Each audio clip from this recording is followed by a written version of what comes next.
How about the band? But the band was great, but I couldn't hear you. I know. Well, I heard most of you. But if you remember, there's words to the song. So, don't worry, I'll move the microphone away from my mouth while we sing it. So, let's do it again.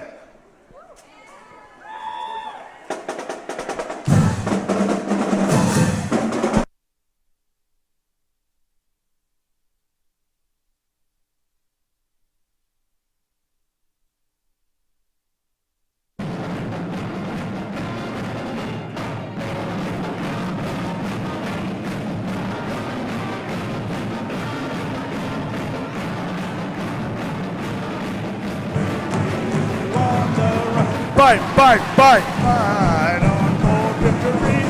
We'll give to you our best. So go, Hornets, Hornets. Mighty Hornets for me, C-H-S. That's better.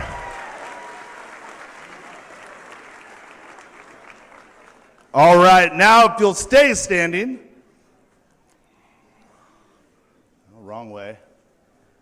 Maybe. For the Star Spangled Banner. Flag's right over here.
All right, if you'll remain standing, say the Pledge of Allegiance. I pledge allegiance to the flag of the United States of America and to the republic for which it stands, one nation, under God, indivisible, with liberty and justice for all. All right, I think there's more from the band, is that right? Yeah. All right, let's do it.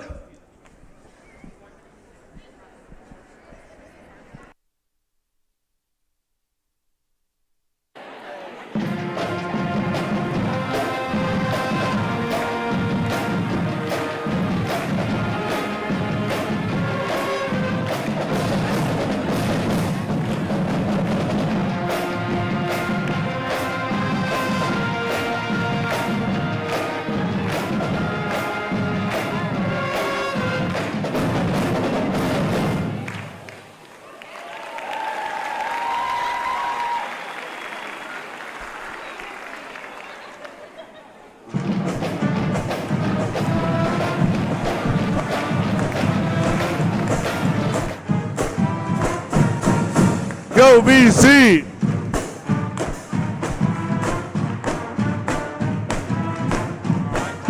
Good. Go BC!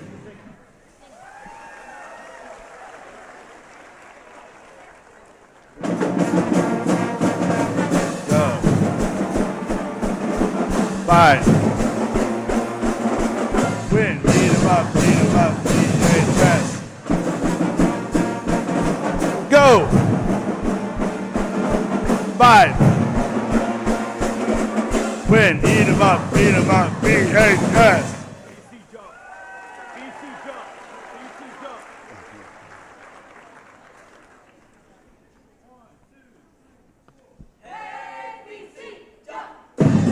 Oh, you have to jump.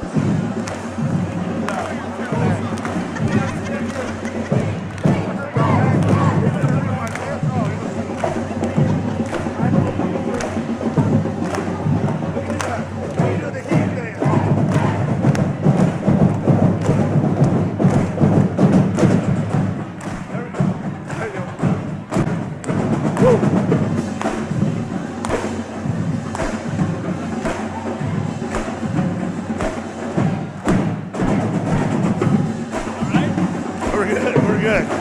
I don't want you to hurt you. Don't work.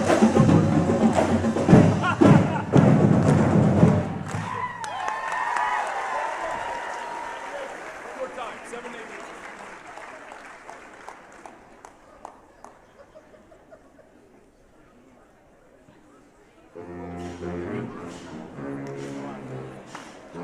This is complicated. Kid and I know how to do it. We know how to do it.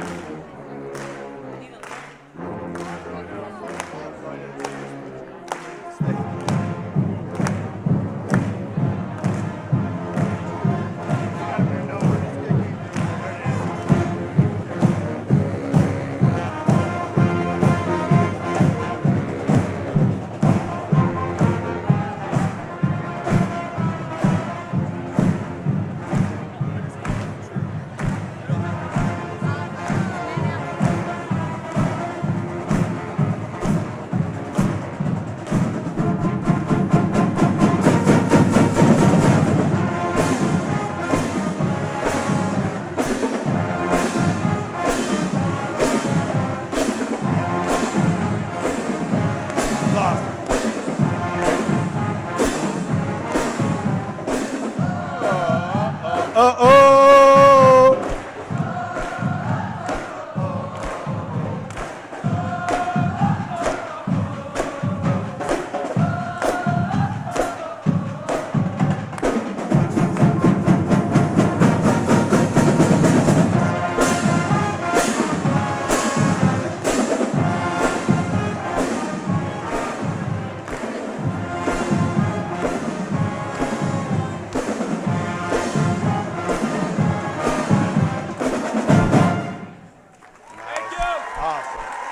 Give it up for the band. You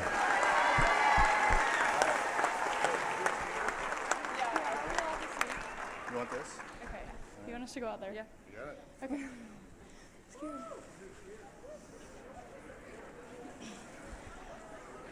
Okay, I'm gonna let everyone sit down. Okay, hi everyone. My name's Bailey. And I'm Elizabeth. And today we're gonna do a cheer that we learned this past summer at cheer camp. We want you to follow along to the words. So while we're doing this cheer, we're gonna say the words Valley Center and Purple and Gold.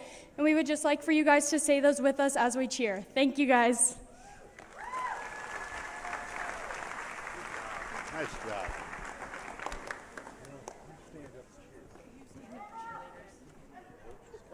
Valley, Center, Hornets, here we go. Purple, yell it. Purple. Hear you. Purple, gold. Hornets, we want to hear you yell. Valley, Center, Valley, Center, Hornets, all together now. Purple, gold. Hear you. Valley, Center, purple, gold. Valley, Center, Hornets.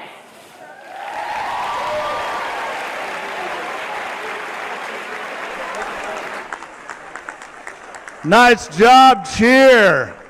Give it up again for our band and our cheer team.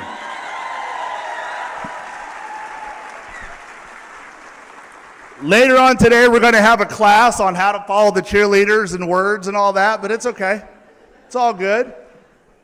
Well, I don't know about you, but I don't think there's a better way to start the year than to have our students up on stage performing and doing that right there, because that's why we're here.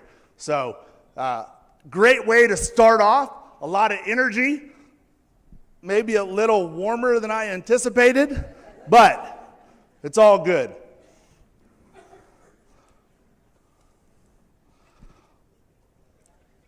The agenda for today,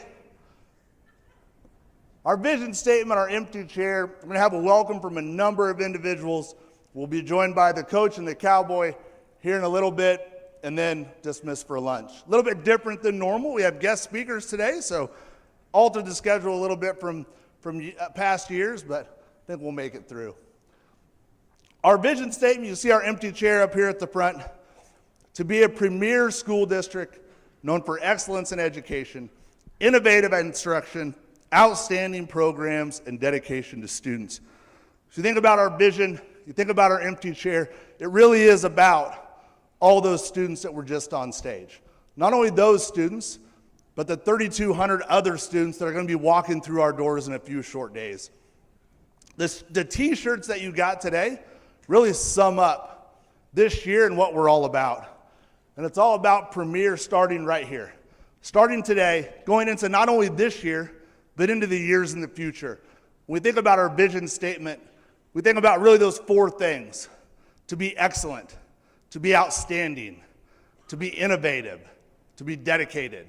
If we can do those four things each and every day and hold our students to those standards, Premier is going to start right here, and they're going to keep going. So let's keep that in mind, especially as we move forward, like I said, into this year, into the future. We have a number of guests that can't wait to speak to you this morning. They told me that. So, put the microphone back.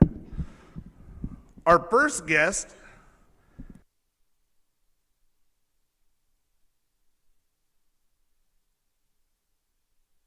there we go. Our first guest is not only the USD 262 Board of Education president, he is also the 7th grade boys discus record holder. So, little known fact. So, just saying, he's kind of a big deal. Mr. Spike Anderson.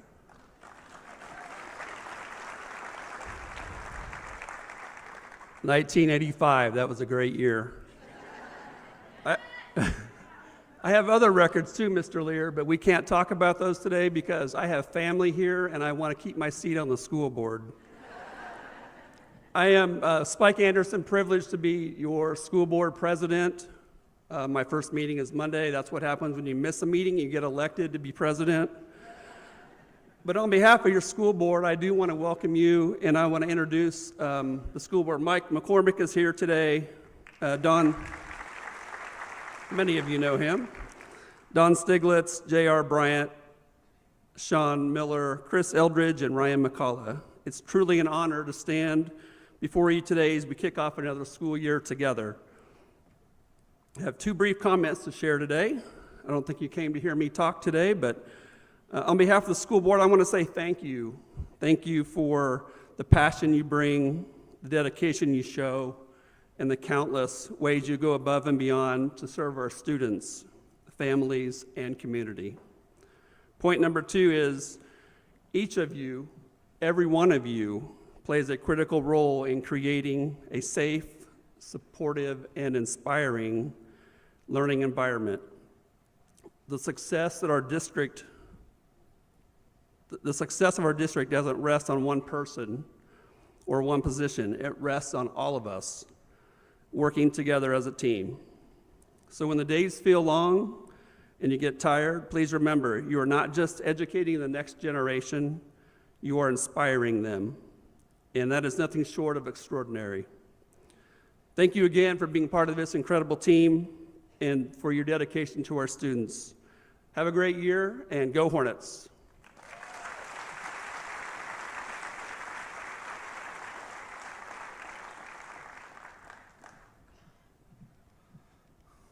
Thank you, Mr. Anderson. And now from the USD 262 VCNEA, Shelley Ballard.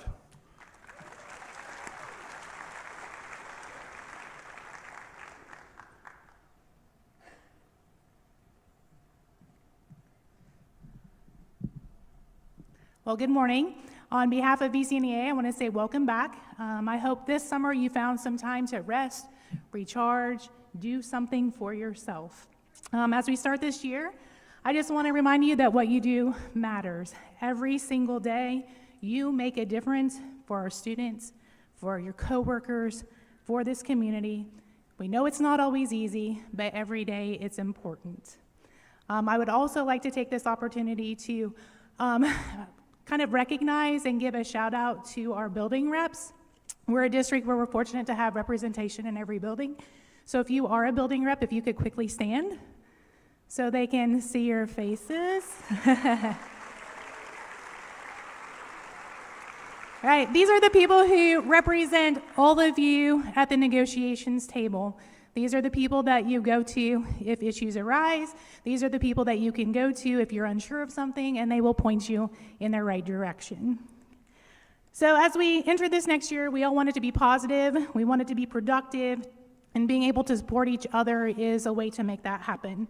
So whether you're new, you're returning, we're all part of the same team, working towards the same goal, and that's doing what's best for our students and each other. So thanks for all that you do, and I hope you have a great year. Thank you very much.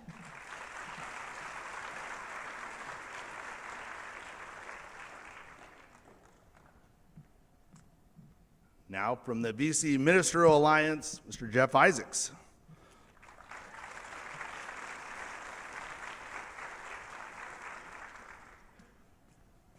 Well, good morning from the Valley Center Ministerial Alliance. We want you to know that we're praying for you. It's a group of churches here in the Valley area, and you guys are on our minds all the time. And matter of fact, we want to give you free coffee or drink or whatever from Main Street Coffee, so go get that. That could be a good place to talk about the other students that, by the way, speaking of students, I want to say you guys look very energetic this morning, a lot better than the end of May.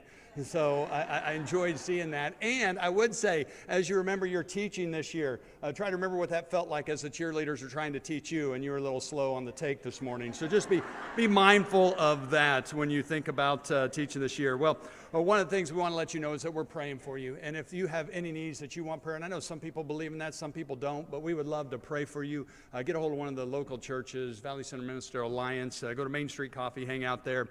But we want you to know that you are in our thoughts and prayers. And we know this, that as this district is a wonderful district and it's growing. I mean, you had your superintendent up here jumping with the band just a minute ago, which is pretty impressive that he didn't pull something. But in the midst of that, we know that this district is a body. It's a unit that works together. And every single person, those that have been working through the summer, those that will see the kids very early at dark 30 in the morning, picking them up and bringing them here. And so you are all a valuable part of this district, and each has a valuable role. And so this year, use it to make a difference, because we know, and I'm not going to preach, Greg, I'm almost done.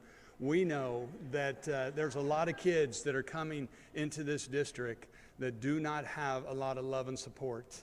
And we implore and challenge you guys to be that and make the difference in a kid's life that will make them a better product for society and a better person. So thanks for doing what you do. Know that we appreciate you. We're praying for you. And if you are a person of prayer, we invite you Sunday night. There's going to be a prayer meeting that starts at the high school at 7:30 at the front doors and goes to the other schools as well. Just praying over you guys, protection, safety, and over the kids this year. So thanks for doing what you do, USD 262. You do it well.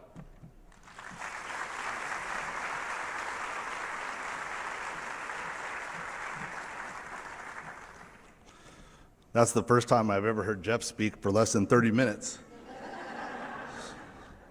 30, did I say 30 minutes? An hour and 30 minutes. Sorry.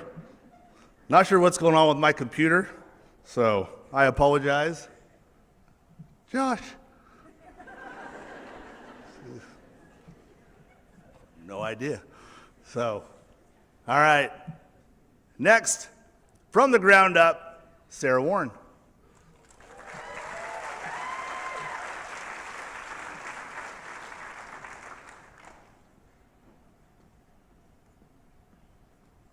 Okay, hurry and take a picture of this slide before it goes away.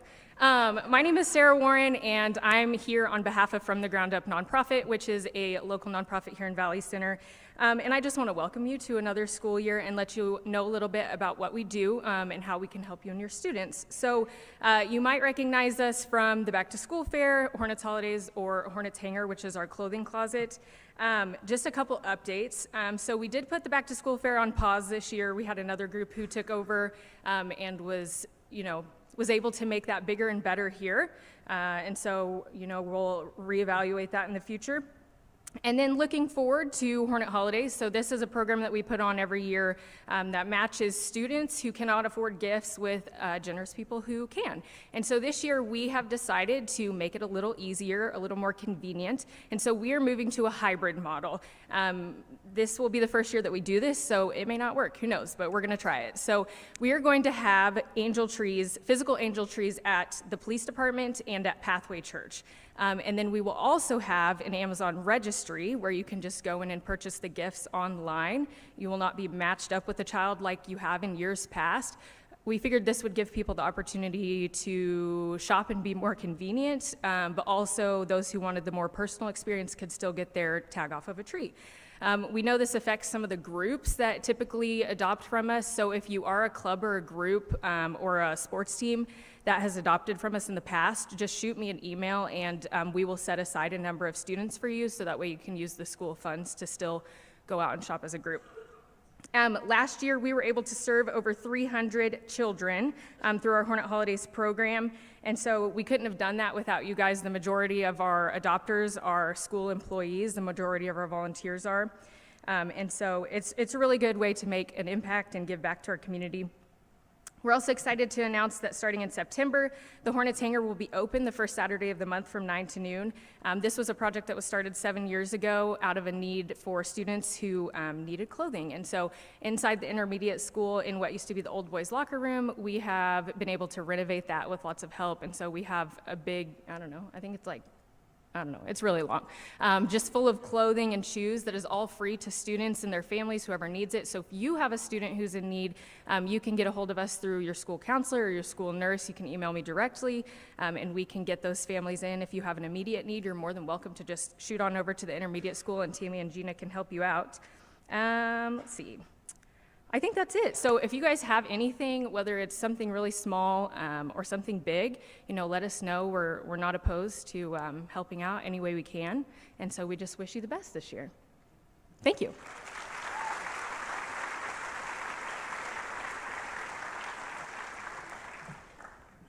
Thank you, Sarah. You were going to talk for the BC Lions Club? Never mind. Unfortunately, the Valley Center Lions Club is unable to be here this morning. If you don't know about the Lions Club, they're a great partner with the school district, the community. Eyeglasses for students is really their big thing. So if you have students, families, anything like that, they'll go to the eye doctor appointment, do everything. Contact the BC Lions Club. If you need that information, contact me or Sarah Warren. So she really is the BC Lions Club liaison, correct? Yeah, I'm not just making that up, so, yeah. I mean, it would make sense he thought I was, but I wasn't. So, if you have any questions, need eyeglasses, any help, contact me or her. All right, our next group, representatives from Lang Real Estate. Are they in the room? Behind the curtain? No? All right, we'll move on to Credit Union of America.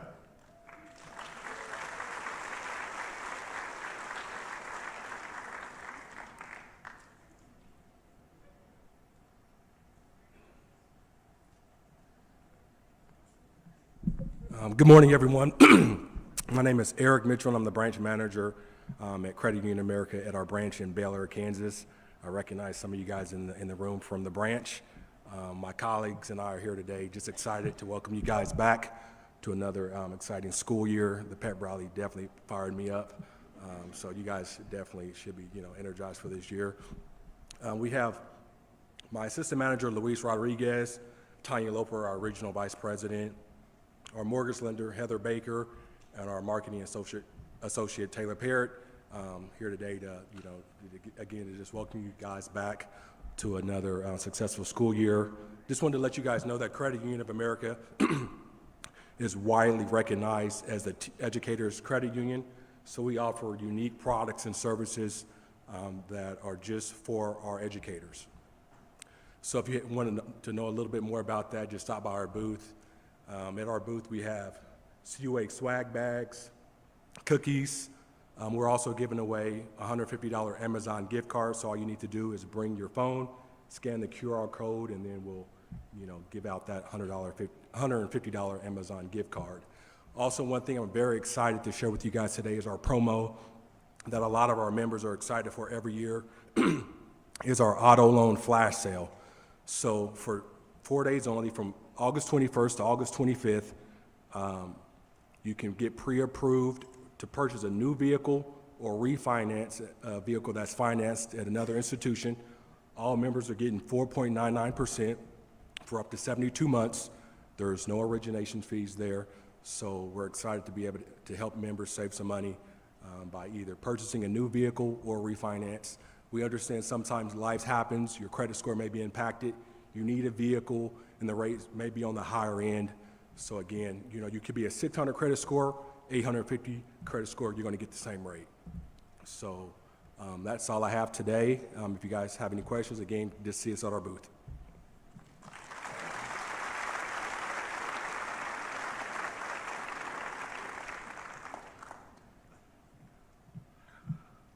All right, thank you, Eric. Now we've got representatives from Globe Life, Kelsey and Shauna. And before anything, I'm going to shut this curtain. I don't know if anybody else? Yes, I know. Yeah.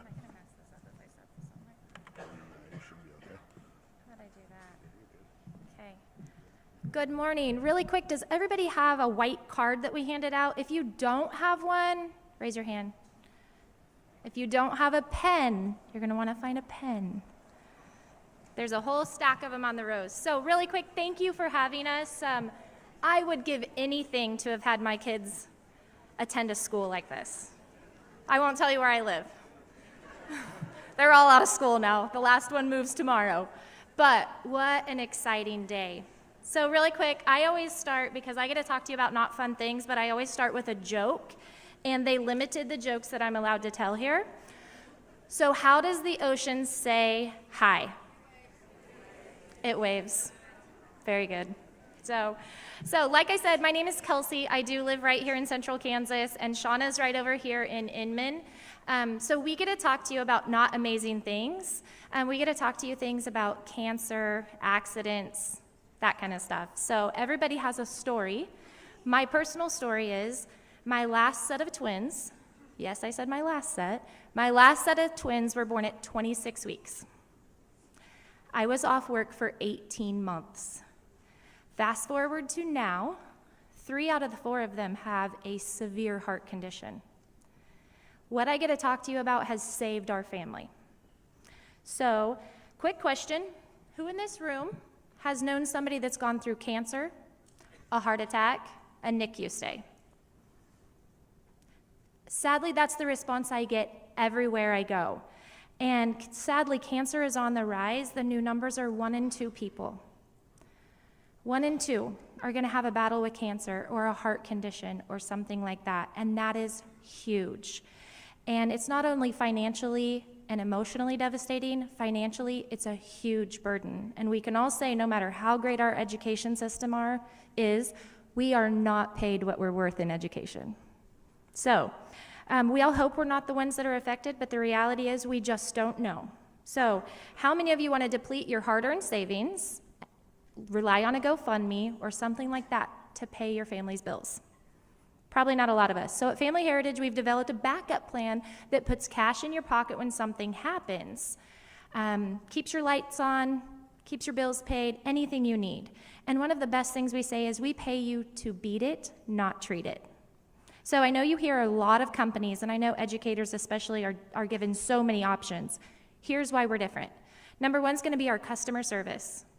You will have my personal cell phone number, Shauna's personal cell phone number, and when something happens, you shoot me a text or a phone call. I'm going to take care of your claim top to bottom and have you paid in the average of 7 to 12 days. Keep your bills paid, get healthy. The reality is we cannot take that Blue Cross and Blue Shield card and put gas in the tank, food on the table. Secondly is going to be it's affordable and portable. So no matter where you live, work, or retire, it's going with you. You don't even have to do anything. It's just going to go with you. If you have a new address, you might want to text it to me. Pretty simple. And then number 3, you guys, it's 100% refundable.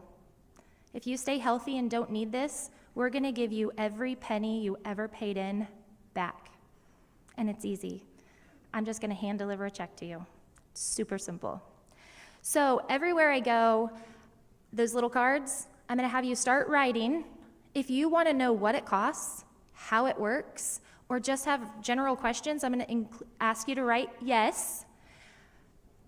This is not signing you up. This is me just giving you information. If it's not for you, that's okay. Mark no. You won't hear from me till next year when I come back.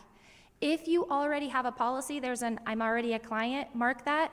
People forget we owe you money every single year, and I want to make sure we get you paid. So I'll chat with you, make sure I get a deposit into your bank account.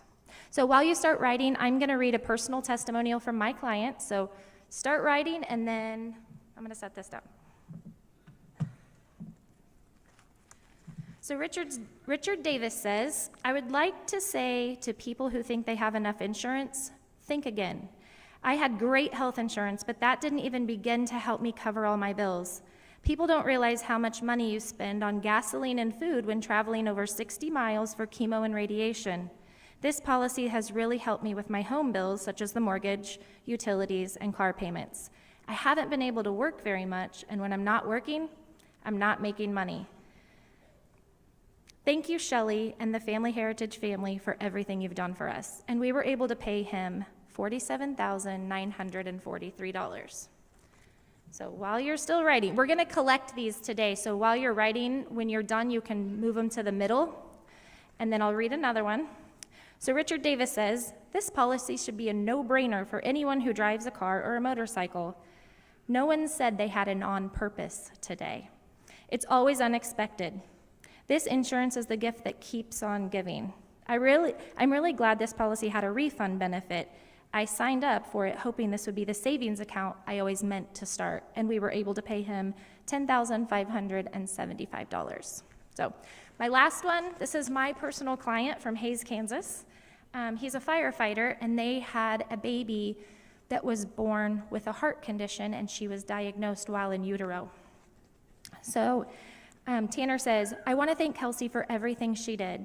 She took every bit of hassle out of it for us and treated us like family, never like clients. Very thankful we got the coverage, very grateful for the money we received. Takes a huge burden off. We were able to pay them $5,200, and they've since had 8 more claims, so we'll keep paying them. So I will grab those. I know there's a young man that's going to help us grab, so if you'll grab them and try to push them to the middle as quick as possible, what you'll get from us is you'll get a text. It says, hey, will 2:30 on Tuesday work to meet with you during your plan time? We'll meet with you. If it's for you, fantastic, and if not, no big deal. So thank you guys, and have an amazing year.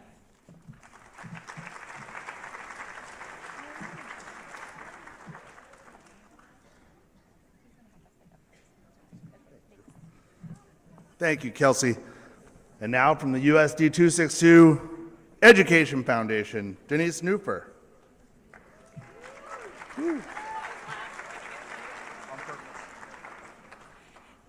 Good morning. I'm Denise Newfer with the USD 262 Education Foundation. I'm sure I'm last because I was still texting Greg about this last night. As you can see, we were established in 2003.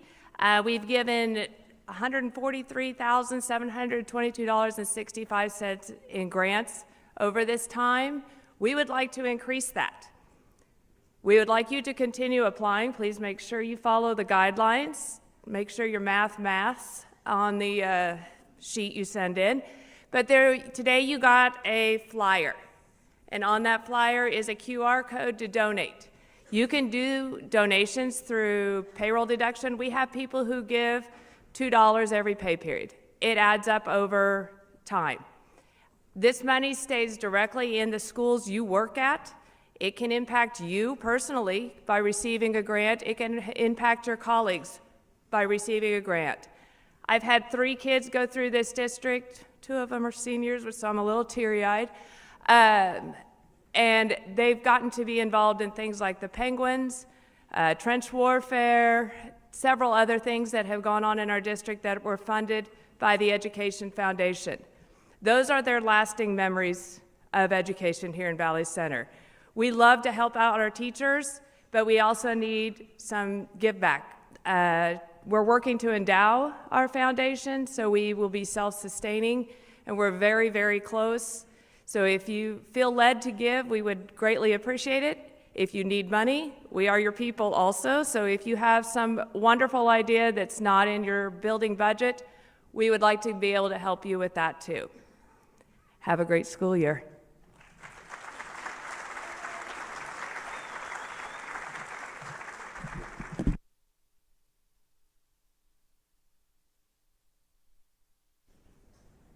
All right, thank you, Denise. Just another note on the Education Foundation. So often, that was one of the reasons we put the flyers on everybody's seat this morning. When you think about universities and colleges, they have huge endowments, alumni, families. It's not an uncommon thing for people to give to the Say So Club, Wichita State, the Ahern Fund at Kansas State. I don't know what KU's is. So the Williams Fund, that's what I meant to say, the Williams Fund at the University of Kansas. We want the Education Foundation to be that thing for our families, for our staff, our students. The money goes directly back to our kiddos. So it's an important piece. So think about that. It's a great thing, great partner. Great partners, these are just a short list. There were thousands of people that wanted to talk today. And I told them, hey, just can't do it. So you're just going to have to send us spam emails, and we'll read them. The next piece I want to give you is a quick bond update. This is something, I think every time we've met in the last year or so, we've had a bond update. We've had bond updates periodically through our monthly newsletter. Now the dirt's moving, if you haven't seen that.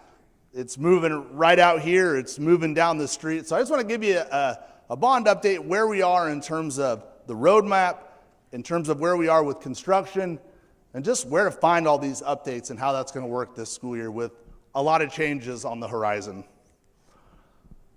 With the bond roadmap, if you haven't seen that, I've shared it some. It's also on our website. You can see we started in May of 24. It's crazy to think. It's been a little bit over a year since voters approved the bond issue that we're working on right now. You can see we've progressed through construction starting, getting all this good stuff going. We're in between July and September. It's August. So we're in between those months. The board recently completed a boundary study in July. No decisions made yet in terms of whether or not we will have boundaries with our elementary schools. That's a conversation that's ongoing. Probably be late this semester before we determine whether or not our elementary schools will stay school of choice, where parents get to pick, or become boundaries where if you live in this area, you go to this school. So that's still yet to be determined. But you can see September, it starts heating up. September, October, November. So in the next few months, there's lots of stuff going on here within the district. From a school placement survey that'll be coming out in the next month for staff to pick, where do you want to go? We're opening a new school, right? You knew that. Staff have to shift. Our plan is to have 3 sections of elementary at the new school, K4, 3 sections at West, 3 sections at Wheatland, and 2 sections at Abilene. That's our plan right now. Some of the things that are on here, that survey will be given. We'll look at curriculum resources. Staff will be communicated in October where you will be for the 26-27 school year. Pre-K, where is it going to be? That's going to be in the next month or so to determine where pre-K will be located. We know with Abilene adding 4th grade into that building, not all of our pre-K sections can stay in that building. Something has to change. We also have to name this new school. Right now it has a name of to be determined. I don't think TBD Elementary is really the name we want to go with. So we probably need to give it a name. But that'll be something. We're looking at putting together a small committee to determine that name, recommendations to the board, and the board to come up with that name. And then throughout the rest of this semester into the next semester, there's a lot of changes that are going to be happening. We know a lot of people may be going to a new building in a year, maybe going to a new classroom. The one good thing we have, we're all Hornets. no matter what school our kids go to, if I had elementary kids, I don't anymore. Whew. So, well, wait, I have middle school and high school. Never mind. So that was probably more fun. No matter where they go, they're going to get a great education. That's the one thing we know we have. Premier starts here. The empty chair of the vision is living and breathing within our districts. So no matter what happens when it comes to our staffing and placement, I'm excited for that. It's a great place to be as a district. A lot of districts, when I have conversations with other superintendents where we are, we're under budget with our bond funds, if you didn't know that, by about $9.8 million of extra money. We're determining how to utilize that money. I talked to a superintendent the other day in a school district that's going through a bond. They're $1.5 million over budget and 6 weeks behind. It's supposed to be done in the next few weeks, and it's not going to be done until September. So we don't have any of those issues. So to go along with that, it's bond progress. We got a cool video the other day from Hutton Construction. Hutton is our general contractor. So they put together a quick drone flyover. This is actually a picture of the elementary school from above. So as they fly around here, I'll point everything out. Unfortunately, one of the things you'll notice about this site right now is that some of the dirt is a little darker than other parts of dirt, right? Have you seen the rain? Is that something not just over the elementary school side? I was just checking. I think we've got, if I remember, 38 inches of rain since March, just on this site. Hutton has done a great job of moving things forward.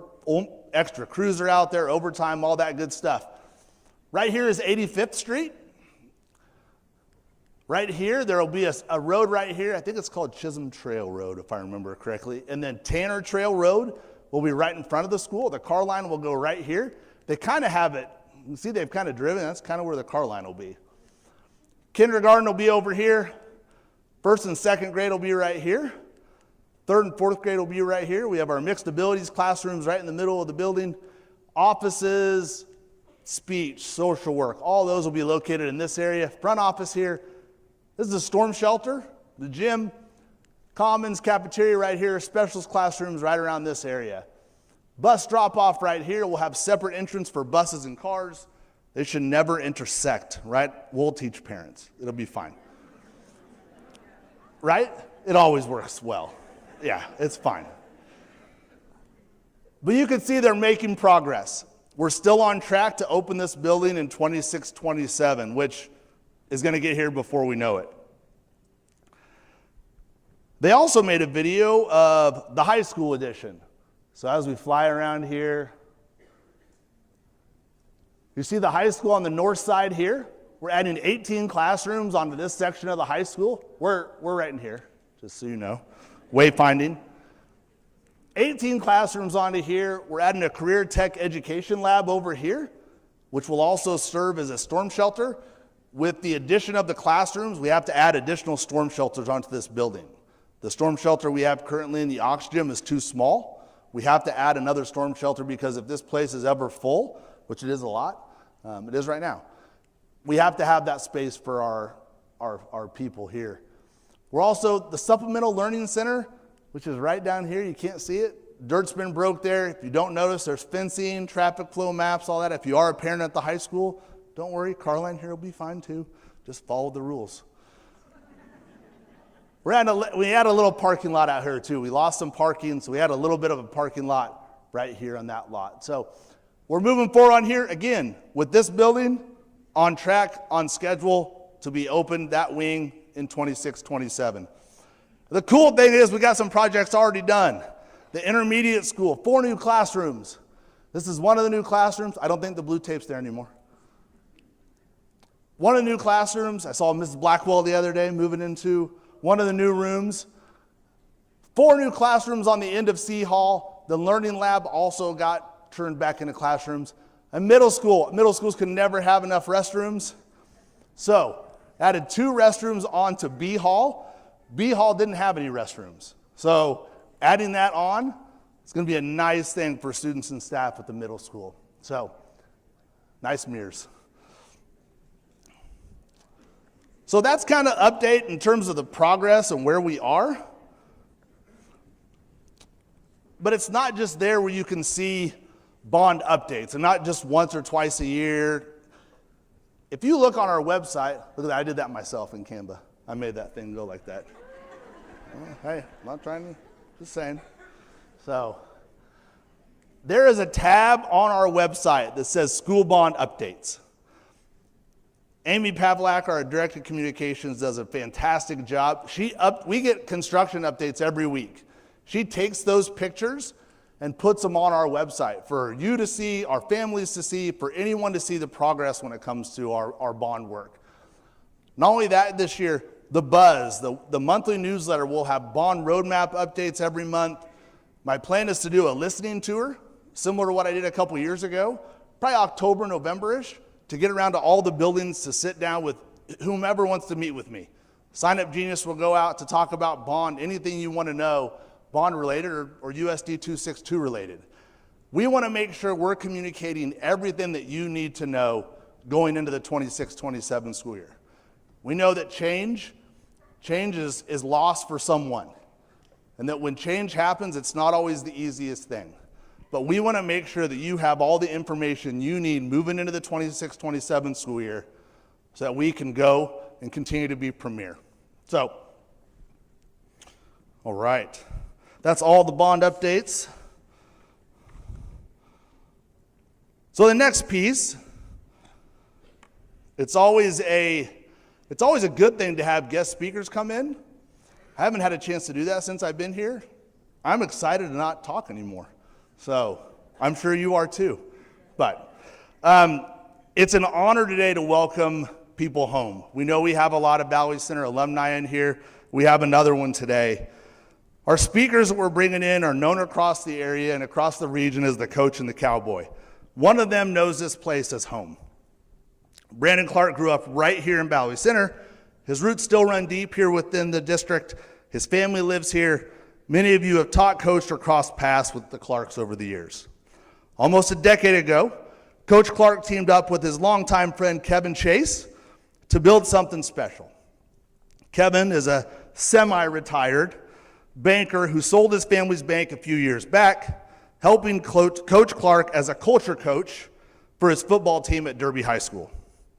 Together, they created a leadership and values-based culture program called the 1 Degree Compass. The 1 Degree Compass culture program, its sole purpose was to help build a culture for Coach Clark's team.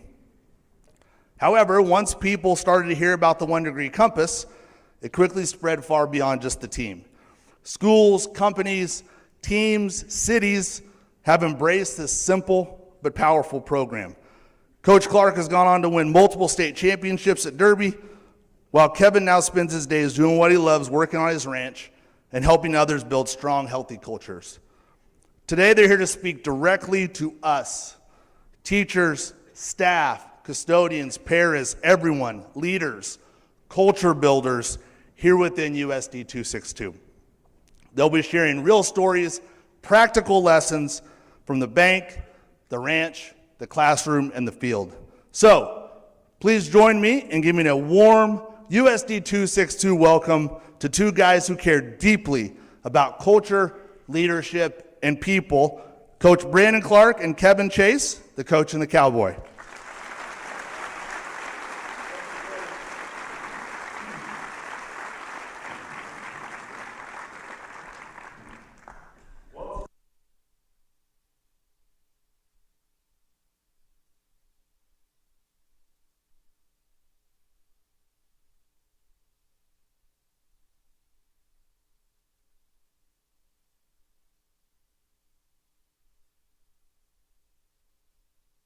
And speak to you guys. This is the place where I grew up. This is the place where my parents still live.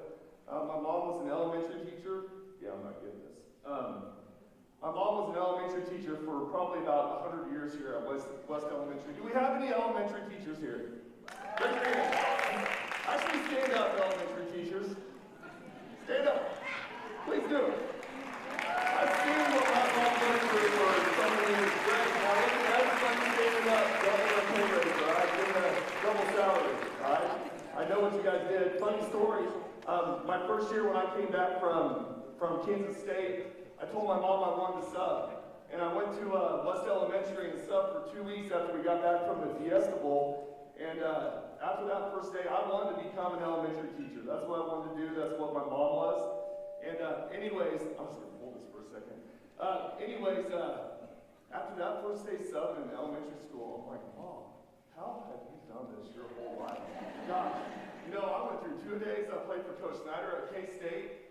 And that first day subbing in elementary school wore me out way more than any of that. But anyways, it's a pleasure to be back. I'm here with Kevin Chase, who is my mentor. He, like Greg said, he's our culture coach for our football team for the past 10 years. He grew up on a ranch just west of here, right? About 20 miles, or east of here. You're so directionally challenged. I am. I'm a young football coach. That's what I am. You're a north-south guy. Yeah. So just 20 minutes from here, up near Towanda, just right up 101st Street. Grew up on a ranch. He owned a bank for 30 years. Semi-retired. Now he's back on the ranch, working on the ranch, moving cattle. That's actually what they're doing right now today. So he gets off on that. But this is Kevin Chase. He's our football culture coach.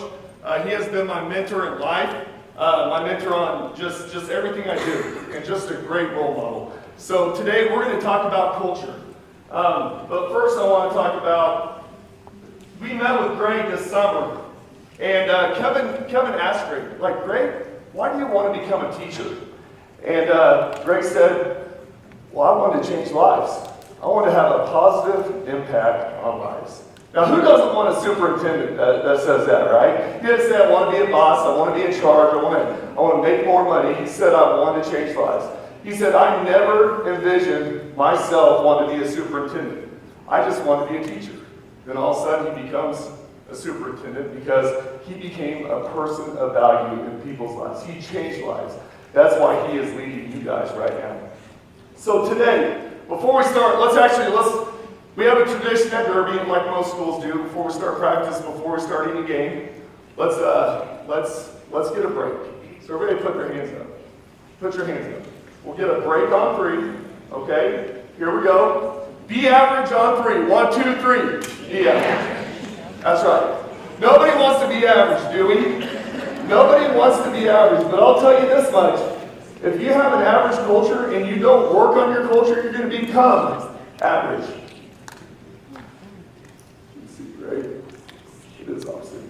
Today we're going to talk about becoming a culture champion. Becoming a champion of the USD 262 culture. It doesn't matter if you are a teacher, it doesn't matter if you're the soup or a board member, a secretary, grounds crew, transportation, services, paras, whatever, everybody can become a champion of this culture. We actually have a saying. Did I go backwards? Yep. This is opposite. We have a saying on our football team. Me equals we. We've all heard the saying, we is greater than me. Has everybody heard that? We've seen it on t-shirts, we've seen it in slogans, we've seen it in the locker rooms. We is greater than me. The sum is greater. The sum, everybody in here is way greater than just the individual. Way greater than the soup. Way greater than the principal. Everybody in here makes up the culture. We is greater than me. But we have a saying, me equals we. And let me tell you how we came up with that saying. A couple years ago, Kevin and I, we were meeting. We always have these culture Tuesdays at his house. We talk about culture. That's all we do. And Kevin told me a story about one time in a board meeting at the bank, and they brought somebody in, they had a little workshop, and the guy said, what makes Veris Bank special? What makes it special? So everybody had to write it down. And there was a board member, once it got down to almost the end, and this guy held up a card and said, me. And this guy was a jokester. He was a guy that always liked to make people laugh, so everybody laughed, like, ha, ha, ha. Yeah, you make this really special. And he goes, no, me. I know I'm not the top dog. I know I'm not in charge. I know I play a tiny role in this bank. But I love what I do. I love this company. I love this culture. I love working here. So I make this place special. So we told our kids this one time. I actually asked them, We all have, like every district has like teacher of the year, right? Best teacher in the district. I asked our football team one time in a meeting on a Thursday night, I said, who is the best person on this football team? Everybody kind of looks around. I said, we can only pick one person on this football team that can be the best person on the football team. Who is the best person in USD 262? Okay? So then I took it a step further. I said, who is the best person for this football team? Who makes this team special? And I said, how many people in this room could raise their hand? And they all said, we could pick the whole team. So I said, by the end of this season, when I ask this question, what makes Derby football special? I want you all to say me. I don't care if you're a starter, the star, some guy that plays a little bit. I don't care if you're a scout team. I don't care. Whatever you're doing, you play a role on this team to make it special. And if you can buy into the culture that we're trying to create, this team is going to become special. It doesn't matter what job title you have here.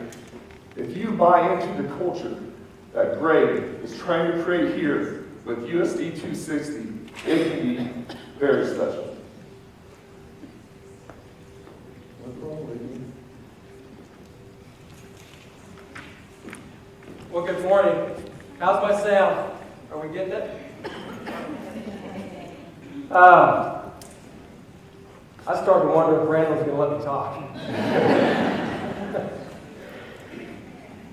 If it's okay with the group, I want to tell you how a coach and a cowboy meet and come together. Are you guys interested in that? It's kind of interesting. 20-some years ago, your Coach Clark, your Valley Center Hornet, is playing football at K-State. And at that same time period, Cowboy, Kevin Chase, who's a banker in Derby, I'm raising kids. Boys, the three oldest are boys, and they're playing Derby Junior football. They play Derby Junior football on Saturday. Why am I telling you that? There's a significance to that. My mother, who's still living, she's a huge K-State football fan. And I regularly get a call from her about once a week. She wants to talk about K-State football. And more specifically, she wants to tell me about this Brandon Clark. You need to come watch Brandon Clark. He's just so good. He's so good, Kevin. You really enjoy it. Of course, I have to go through the explanation. I'm trying to raise children. I can't get up to the K-State football games. I'd love to go see Coach Clark. Finally, one particular day, she calls me and she starts going on and on about this Brandon Clark. And I said, listen, you've told me about Brandon Clark. I know he's from Valley Center. How good could he be? That's coming from a Circle High grad, all right? Brandon moved to Derby after bouncing around in the NFL combines and things like that. Derby benefited from Brandon's misfortune of injury and became a school teacher in Derby. We had a chamber luncheon for new teachers. And I showed up at the chamber luncheon. I spotted Coach Clark. I walked up to Brandon. And I held out my hand. Brandon can probably tell you what I said. I said, Brandon, my name's Kevin Chase, and my mother says we should meet. And we became very good friends and have been friends ever since. Okay, let's get into culture. Brandon and I, we're going to give you kind of a landscape of culture here, and then we're going to finish with the specific program we created for Derby High School football. Okay?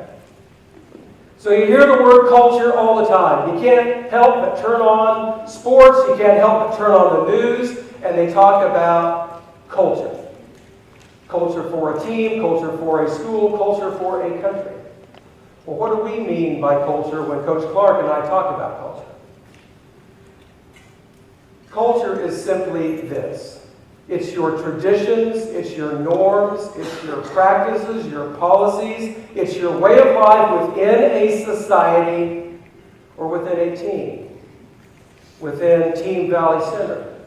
You have traditions and norms. And from your way of life within this team, you create experiences. All of you are getting ready to go back to work and greet and welcome the students coming back in. My wife was a school teacher, an elementary school teacher. You're going to immediately have experiences, good, maybe not so good. And then you're going to take those experiences home at the end of the day, and you're going to share those experiences with your loved ones in the form of feelings. You'll have an experience at work, and maybe it's fantastic, it motivated you, you're inspired, you can't wait to go home and tell your spouse, tell your loved one, and those feelings are tremendous. Or maybe you had an unfortunate event with a coworker that puts you on edge, and you go home and you have bad feelings that you're going to share. So we think you can boil culture down to feelings, all about feelings.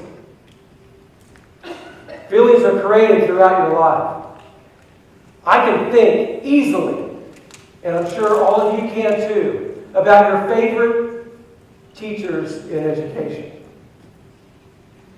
I think about my third grade teacher, Mrs. Hunt. I think about my fifth grade teacher, Mrs. Adams. I think about my tennis coach and my math teacher, Mr. Strong. I think about my music professor in college. Those people provided feelings to me. I can't remember specifically everything Mrs. Hunt did for me in third grade. But when I think of Mrs. Hunt, I am overwhelmed with feelings of caring. She created that kind of culture in her classroom to where this guy still talks about her today. Brandon and I, we talk about igniter moments. You have moments in your life, and when you experience them, you don't realize it's a moment. You don't realize you have a significant moment until down the road, that moment becomes a memory. Now I remember Mrs. Hunt. Now I remember Mrs. Adams. Think about your igniter moments. I have an igniter moment that is top of list for me. When I enrolled at Kansas State, my father took me up and we met my advisor. He was a professor in animal science. He was a friend of my father's, actually.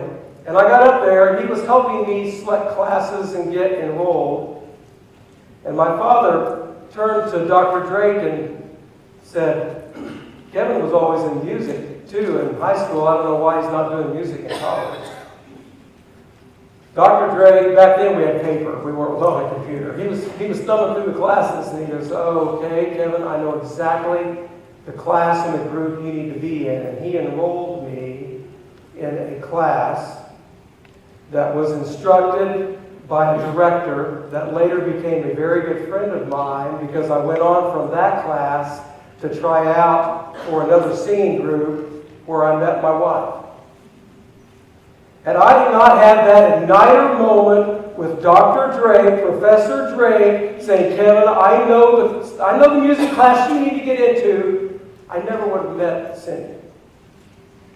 Think about your igniter moments. Think about those domino effects that can happen in your life and with the culture that you help create. Think about the igniter moments that you have in the classroom. I'll tell you one of the biggest igniter moments that I had was here in Valley Center. It was in 8th grade. We were sitting in PE. I can remember it. We had Mrs. McCoy, Mr. Hickerson, who now are Mr. and Mrs. Hickerson. But I remember sitting there. We had our yellow shirts on, our purple shorts on, and in comes walking in this guy with the biggest Okie twang ever. He's like, man, I'm going to be your next head football coach. And it was Coach Smith. I think a lot of us know who Mike Smith is. And at the time, I was about 6'3" and about 110 pounds. I played football for the first time my 8th grade year, and this is after that. I remember, I don't like football. And our football team is not that good. We're watching our high school team practice right next to our middle school team. They're getting dog cussed. They're going to 0-9. Doesn't look like a lot of fun to be on the football field. So I was going to go out for soccer. But Coach Smith talked me and all my friends in to give them football a chance. So we decided our freshman year to go out for football to see if this Coach Smith really knew what he was talking about. That one moment when he came in there and sold us on the vision. So we ended up coming out, we ended up being all right. Sophomore year was all right. Junior year, coach great leaders. Senior year, probably one of the best football teams to ever go through Valley Center. Made the state semifinals. We should have won that, right? Yeah, wherever you are, Coach Lear. But that moment changed my life. What that did was got me a scholarship to K-State. I went to K-State. I played football at K-State. Met some wonderful people at K-State. I met my wife there. I got married. I have 3 beautiful kids. One in college, one that's a junior, one that's going to be a freshman. Because of that one moment, he got me to go out for football and not for soccer. So think about the moments that you have with the people that you get to teach, with the kids. You probably don't know these Igniter moments are happening, but they are happening. Coach Smith was all about culture. He never used the word culture, but he built a culture that ultimately wanted to make me become a head high school football coach. I wanted to be Mike Smith when I grew up. That one moment changed my life. And you have those moments in your classrooms. Always going the wrong way. So we have a culture agreement. I want you just to think about what Kevin said about feelings and experiences with culture. And listen to this. We got 3 things that we all have to agree upon. Okay? Whether you work on culture or not, you're still going to have one. Is that true? Yeah, if you work on your culture all the time, you're going to have a great culture. If you don't work on your culture and just worry about all the change and all the policies and everything that we have to follow, you're still going to have a culture. And it's not going to be that good. So whether you work on culture or not, you're still going to have one. Can we agree to that? Yes? All right. Second one, culture isn't what you say you do, it's what you do. It's putting your words into action. I see it so many times with sports teams. I see it so many times with companies and districts. They put all this fluff out there about their culture, and then you see them on a Friday night or you go into their company, and it's nothing like what they're preaching. So culture isn't what you say you do, it's what you do. You have to put it into action each and every day. Can we agree to that? All right. And the third one's the easiest one. Culture wins. Culture is going to win. If you work on your culture and you have a great culture, if you do, Greg Lear is a culture guy. I can see it just by him coming up here and talking to you, by watching the band, watching the cheerleaders, watching you guys have fun. We just went through this day yesterday in Derby. Okay, and I'll tell you what, this is pretty dang special, what he's doing with you. But culture wins. If you have a culture that you nurture, that you talk about all the time, it's going to make USD 262 great. Am I correct? But if you don't, and you have the toxic culture, and you have teachers griping all the time, people not buying into the vision of USD 262, culture's still going to win. And I'll tell you what, culture's going to make you bad. So can we agree to that? All right, now I want you to look at this picture. See if I can get the clicker right this time. Nope. I want you to look at that. What do people think when they see this logo? And I'll tell you what, it's pretty special driving into Valley Center where you see the Hornet, city limits, and they take so much good buy-in to this school district. But what do people outside of Valley Center, what do people inside of Valley Center that are not connected to the school, what do they think when they see that? You know, when I drive in Derby and I drive by the Chick-fil-A and I see the Chick-fil-A sign, or I walk into Chick-fil-A, obviously I think about, oh, their chicken is good. But what I really think about is how they make you feel when you go in there. How quick their service is. What they say to you. Their culture is what I think of when I see Chick-fil-A. When I see Quick Trip, when I drive by Quick Trip, I think the same thing. You walk in, you're greeted. You get your food, yeah, maybe better than some other gas stations, whatever, but you get up there, you're in and out and as quick as you can. And then they always tell you to have a good day afterwards. When I see the Quick Trip sign, I think of their culture. When you've got a good business, when you've got a good school district, and when people see this, and they don't think, oh, they got great facilities, oh, they're going through a bond issue, oh, they care about their facilities, whatever, oh, they've got great sports teams. You want people talking about the culture that you create within here. When you can get people talking about that, the common language that you guys carry, you're at USD 262, that's when you know you have great culture. When you get it right. Your identity, your brand is so important. Brandon has been at Derby long enough now where he has built the brand and the identity that he wanted. When we pull up in those buses at a football game, I've always told Brandon, we're a third of the way there. That's all we need to do is pull in. And the rest of it happens on the field. So think about that as you go forward in your school year with your brand and your identity and making sure that you're carrying that forward as well as an individual. All right, you're going to hear some ranch stories today to make some points. And I've got the first one here, and it's my 2 lessons of horsemanship. These 2 lessons served me extremely well in a banking career. So I know they can serve really anybody in any career that they choose. Lesson number 1, a horse that you have to spur all day long is going to wear you out quicker than a horse you have to rein back. In other words, a horse that's sluggish and all, and you've got to encourage him, is going to wear you out quicker than a horse with spirit and energy and that sort of thing. Let me put it a different way. An employee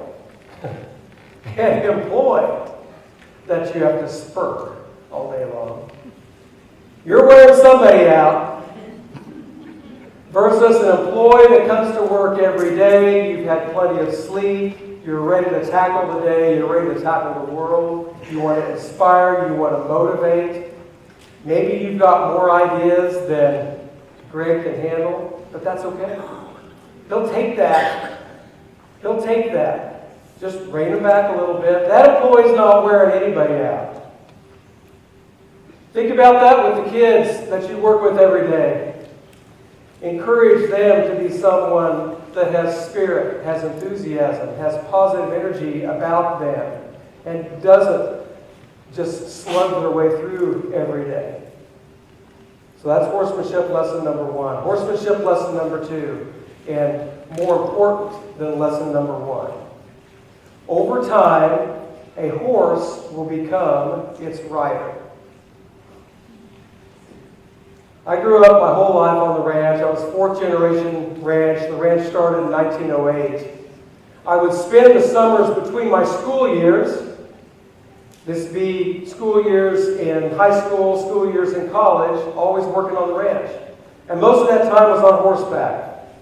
Lots of cattle, lots of Flint Hills prairie.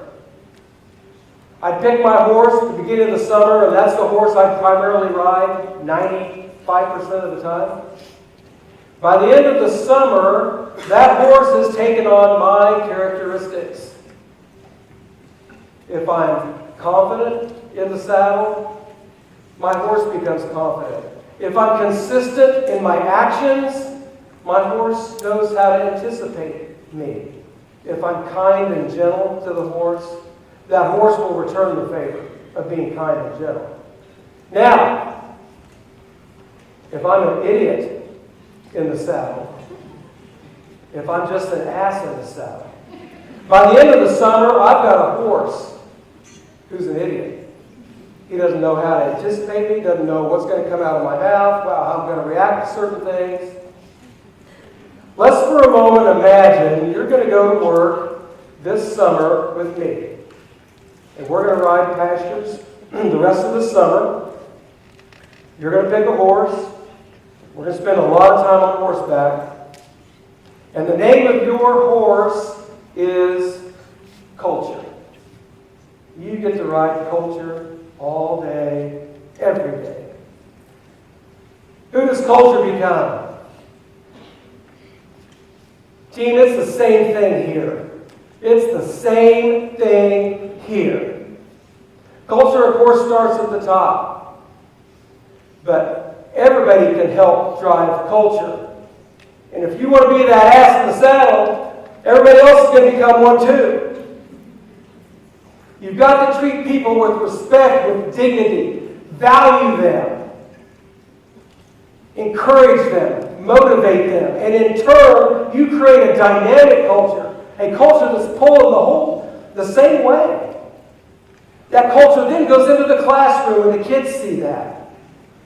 That's the culture that you strive for. That's the culture we strive for with a football team. And I know if we can do it with a football team, certainly we can do it with adults.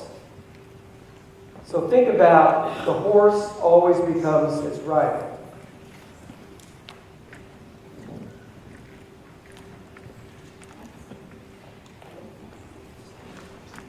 All right.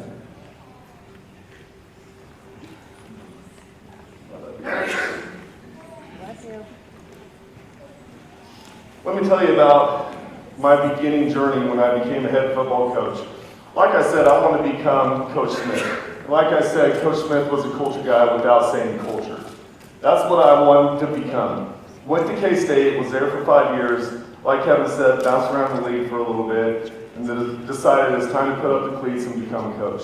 The last day I was heading home from the Cleveland Browns mini camp, I got a phone call from a principal in Derby.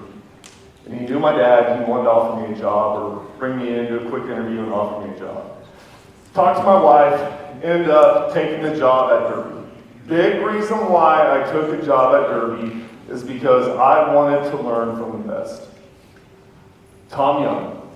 Tom Young was the head football coach. He was kind of the man back in the early 2000s. So I was like, I want to learn. I've learned from Coach Smith playing for him. I've learned from Coach Snyder at K-State. I want to learn from Tom Young.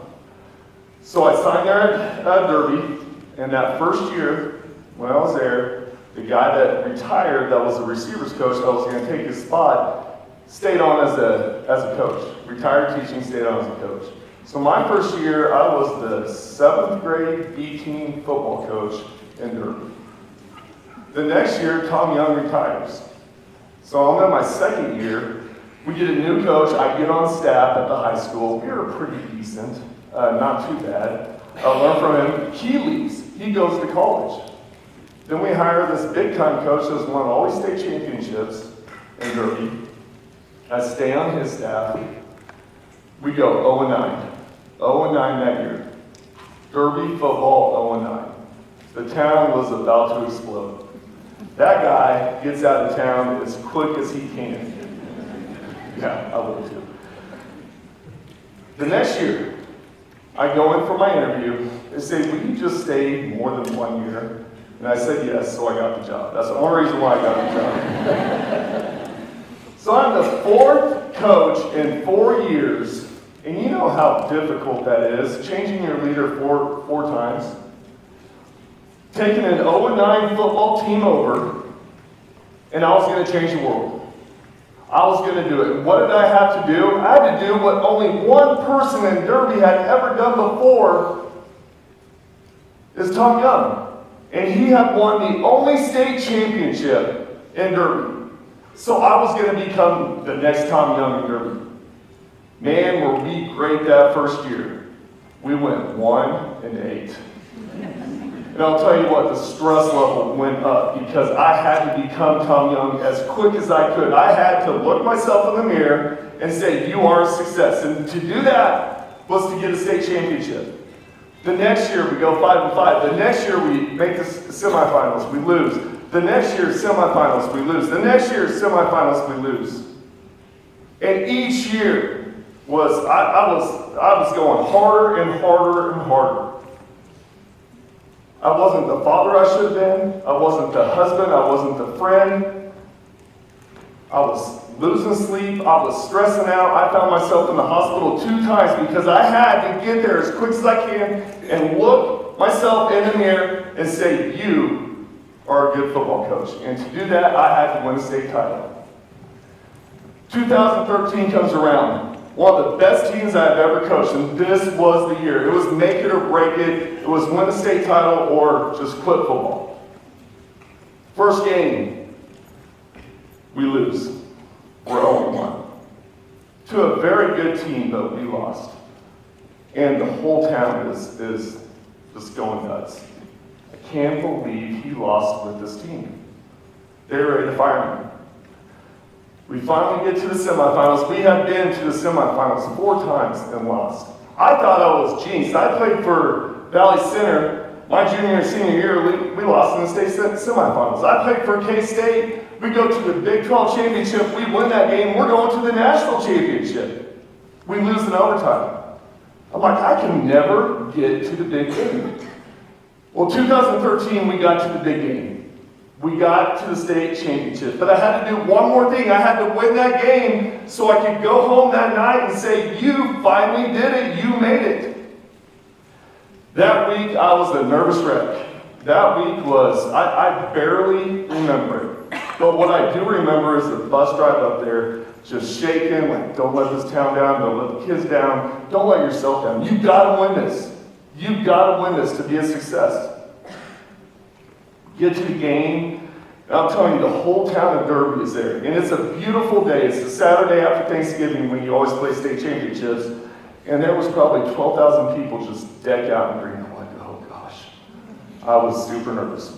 It was a great game. We played Shawnee Mission East. They were a really good football team. We had a couple big plays at the end of the game. We ended up winning. And I remember that moment. I remember just, oh, thank you. And looking back, and seeing the crowd just start rushing, seeing the student section, seeing all the old people, the band, everybody just rushing the floor. We did the Gatorade bath. We were giving. I hugged probably everybody in Derby that day. I was so excited. I think I kissed every one of my assistant coaches on the lips, probably. But anyways, it was everything I imagined. That day, that win, the last 8 years has been dedicated to getting that win. And I finally got it. Man, was I excited. I remember doing a bunch of interviews, already hugged my wife about 10 times and my kids, but they waited for me to walk off the field. And I remember, everybody was gone. The only people were the people that were rolling up the cords. The only people were the people that were cleaning up the stands. And I talked to my family for a little bit, and we walked off the field. And I took about 10 steps, and I turned around, and I looked at that emptiness. And I turned to my wife, and I said, is that it? Is that it?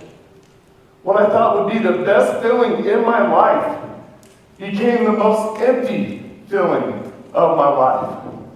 Right then, I realized I was chasing success. I had to be great.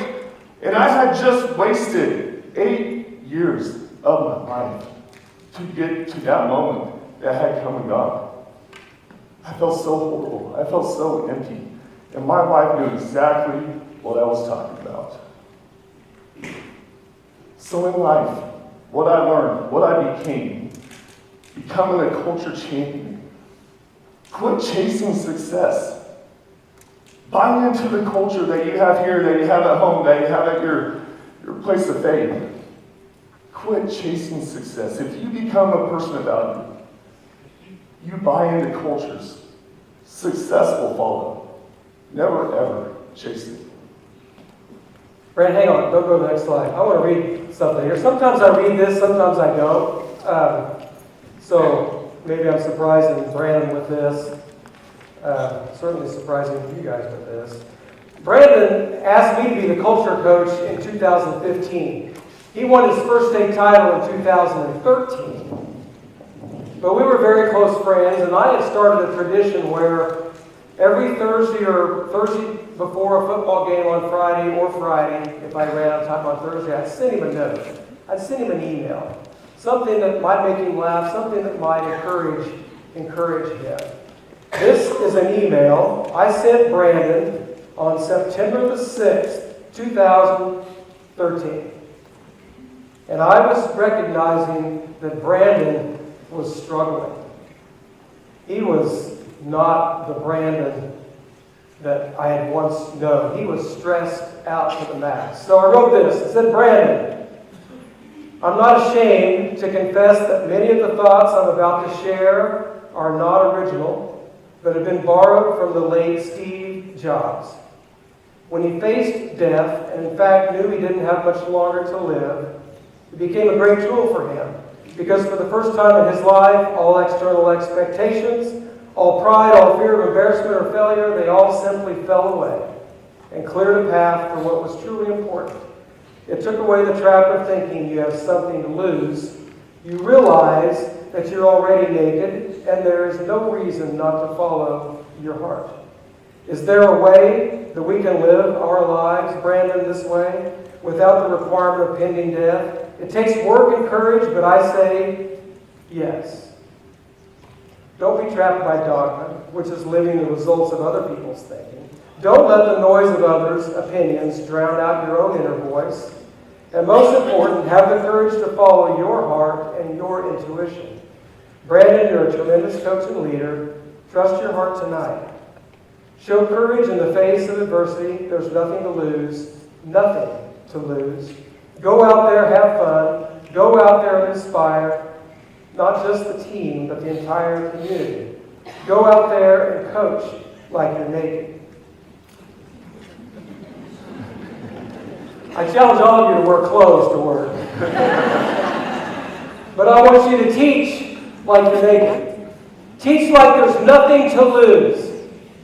Nothing to lose. Nothing to be embarrassed about. How often are we held back by the thought of, well, what will so-and-so think? Oh, I'm not sure. What will they think of me doing this? Do your thing. Brandon did his thing. You got that own inner voice. Trust it. Brandon was so busy chasing achievement when all along he should have been on the journey of contribution. How do I contribute my life to what I'm trying to do with these kids? Don't focus on achievement in the classroom. Focus on the contribution you're making for the kids in education. You know, yesterday I sat through a professional development, and gosh, I don't even remember what I heard. But a guy comes up there and speaks for 3.5 hours, and he says some big phrase. And then he says, who has been teaching for over 20 years? And there's probably 10 of us in the room that raised their hand. And he said, this actually is the same thing you learned 20 years, just rebranded with different words and stuff like that. So we're going to get change. We know it in education. And a lot of times it's just a rebranding of different old ideas put into new words. And that frustrates teachers a lot, and I understand because I am a teacher. A lot of companies, a lot of school districts, a lot of everything, they are evaluated on the 3 P's of performance: policies, procedures, and practices. We are evaluated as educators on the policies that we have, the procedures that we do, and the practices, how we can implement it. And they seem to change every year.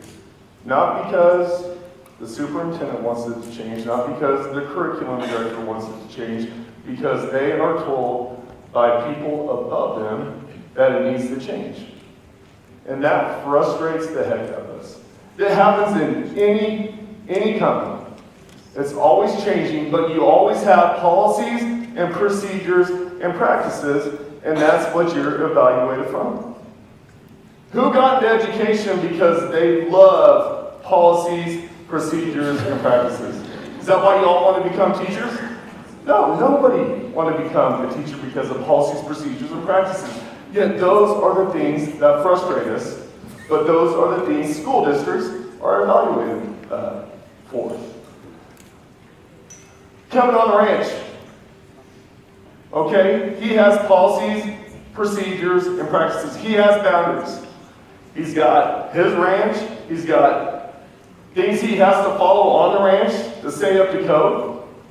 He's got policies, procedures, and practices. The bank, we all know about banks, they are regulated more than any business around. He lived 30 years of his life worrying about policies, procedures, and practices because that's what he got evaluated for. That's how he got to stay open. On the football field, or like I said, through teachers, we are evaluated on policies, procedures, and practices. On the football field, we have sidelines, we have rules, we have things we can say, we can do, we can't do. We have policies, procedures, and practices. And a lot of times, this is the majority of the things that we think about. But they all have boundaries. We want you to live outside the boundaries. And we don't mean break the policies, break the procedures, break the practices. Stay in those boundaries. But we want you to think outside the boundaries. And when you talk about culture, you can live way outside the boundaries, and that's what makes teaching and education fun. Living outside the boundaries. So we came up with the cultural P's of performance. Purpose, passion, positive, preparation, pride. I can tell we have a lot of pride in here for the Hornet. I think it's super cool, and I tried to get this to happen 10 years ago for every elementary school, every middle school to become a Panther at Derby. But nobody was buying into it. I have my little group that did, but nobody's like, why does everybody want to be a Panther? Because we want the kids to start out a Panther and graduate a Panther. That's what we have here at Valley Center, right? Everybody's a Hornet. That is special. That brings a community together. That means that first grade teacher is the same as that, upper level math teacher for graduation. You guys have the same goal. Come in as a Hornet, graduate as a Hornet. Wear that Hornet across your chest like I do after you graduate. That's living outside the boundaries. Preparation. We can prepare as much as we want. Tell a little story about 4 years ago. Kevin asked me, we're having a Culture Tuesday at his house. We're talking culture. And he's like, Brandon, I want to challenge you. Why do you call practice practice? I was like, well, that's what Coach Smith called it. That's what Coach Snyder called it. That's what we've always called it. That's what, ever since I've been playing basketball, soccer, whatever, we call practice. He goes, well, let me ask you this. Can you practice bad habits? I mean, what does practice actually mean to you? What does practice mean to the kids? Well, I think, practice means kind of something that you have to do in order to play a good game. Something you have to do. He said, well, how about we switch the word practice and call it preparation? To give the kids kind of an understanding that we're preparing to get better. We're preparing for Friday night. I was like, oh, that's cool. So that year it was preparation Monday, preparation Tuesday, preparation Wednesday, Thursday. And the kids bought into it. It wasn't, I gotta go to practice. It's, I gotta prepare for Friday. I gotta prepare to be the best team we can be when we get to the playoffs. Well, I took it a step further. 2 years ago, on a Culture Tuesday, I told Kevin, I'm sorry to say this, but I don't like preparation anymore. I fell in love with the word. He's like, what's that? I said, separate. I think the kids will buy into that word more than prepare. So I told the kids we're going to have separation Monday, separation Tuesday, Wednesday, Thursday. We're going to separate from our competition those 4 days so we are way better than them. We're going to separate from every team that we got to play down the road. We're going to separate, keep separating and separating. Well, guess what? Every time we got a break before practice, the team said separate. They bought in by changing that one little word. Think about what you call the mundane things, the meetings, the things you do in the classroom. Can you change that one little word and change the culture? Living outside the boundaries. Think outside the boundaries, because those things you can. If it's dealing with culture. I'm just going to give you an example. of how we live outside the boundaries with our football team. And this relates with the classroom. First, I have a Derby football board. I was, like I said, I'm a dumb football coach. But 20 years ago, when I first got the job, after that first year, when we went 1-8, I was like, I need some help. So I called up 3 of my best friends that had kids in the program. One was a junior football president, one was Kevin, and the other guy had kids that had already gone through the program. And I went, I need help. What do I need to be doing to be successful? And we met for like 4 or 5 hours, and we said, you need to do this, this, and this. And ever since then, we have met for the past 20 years after football season. We don't talk X's and O's. We don't talk weight room. Okay, we don't talk policies, procedures, or practices. We talk about now what we need to add and what we need to subtract. A lot of us do a lot of things within our culture that we do just because we've always done it. Sometimes you got to question yourself, is this just something we've always done? Or is this something I can get rid of and put something else in? So that's what that group has done. And about 10 years ago, we came up with the Freshman Father-Son Retreat. And a guy that was part of our Derby Junior Football Board, our president for about 15 years, no longer is, living in Oklahoma. He still comes back to do this. He follows us a lot. But he said, Brandon, here's the deal. I know you. We are friends. I know what this program's about. I've been junior football and I followed my son up. But your parents never buy in until their senior year. They don't know what you stand for. They don't know who you are. They don't know what the culture of this program is. So how about after the freshman year, that spring, we have a freshman father-son retreat. So we go out to Kevin's range that first year. All the fathers come out. All the coaches go out. The kids come out with them. They get to hear our coach's story. They get to hear my story. They get to hear about what matters most to me within our football program, which is no longer winning state titles, it's the culture and growing young men. So now we have fathers that understand what we're about. We ask the father, we ask the son their goals in high school. What's your goal for your son in high school, for football, for life? Then we have them go off and talk. How awesome would that have been to walk with your mom and dad in high school as a freshman saying, these are my goals, and sharing them? That's pretty powerful. We have them write a letter to each other at the end. And then they open it up their senior year about their last game, which is super powerful. I've done it with my son, who graduated last year, 2 years ago. But that's living outside the boundaries. The past 5 or 6 years, I have not had one parent come up to me. Why? Because they trust us. They know who we are.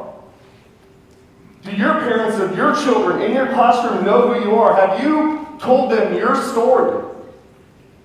Because once you do and be vulnerable, they will trust you. I'm just like you, but I care about your kid. That trust factor is huge.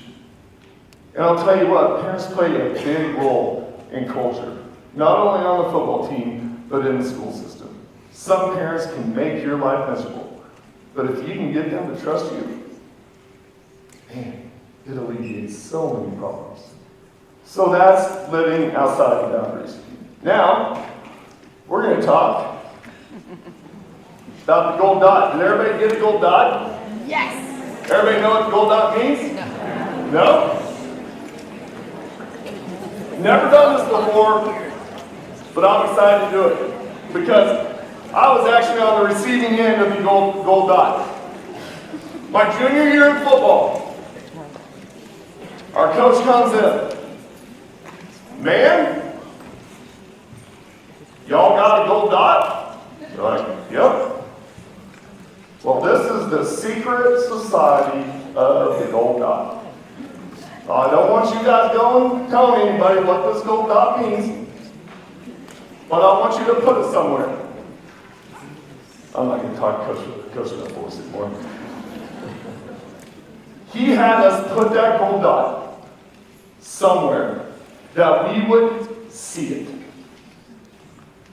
Back in the day, we never had cell phones. I mean, that's probably the obvious place to put it. I think I put mine on my rear view mirror. Greg and I were talking, he put his on his wallet. In your wallet? Greg was a lot richer than I was, so he used his wallet. Just joking. But anyway, so here's what I want you to do. We're going to take our culture outside boundaries. I want you to take that gold dot and put it somewhere that's going to remind you of something that you want to do this year to make this culture, make USD 260 better. It can be something you want to work on. It can be something that you already do, but you got to keep being reminded, maybe to stay positive. I remember what my gold dot stood for my junior year in high school, which was like 500 years ago. Be a better teammate. Be a better teammate. I always tried to become a good teammate, but when I was by myself, I was always being selfish as a high school kid. I wanted to be the best that I could be, and I didn't feel like I was being a good teammate. I wanted to be about me. So I want you to take that gold dot, put it somewhere. Now, Coach Smith would not let us tell anybody what that gold dot, because that's why it was a secret society of the gold dot. It doesn't have to be a secret society for you guys. If one of your kids or somebody asks you what that gold dot means, tell them. Be vulnerable. That's how you earn trust. This year I'm going to work, I want to be this. I want to do that. It can be a word, one word, it can be a phrase. But something that's going to better the culture of USD 262. The secret society of the gold dot. And we want you to have fun with it. We want you to talk about it.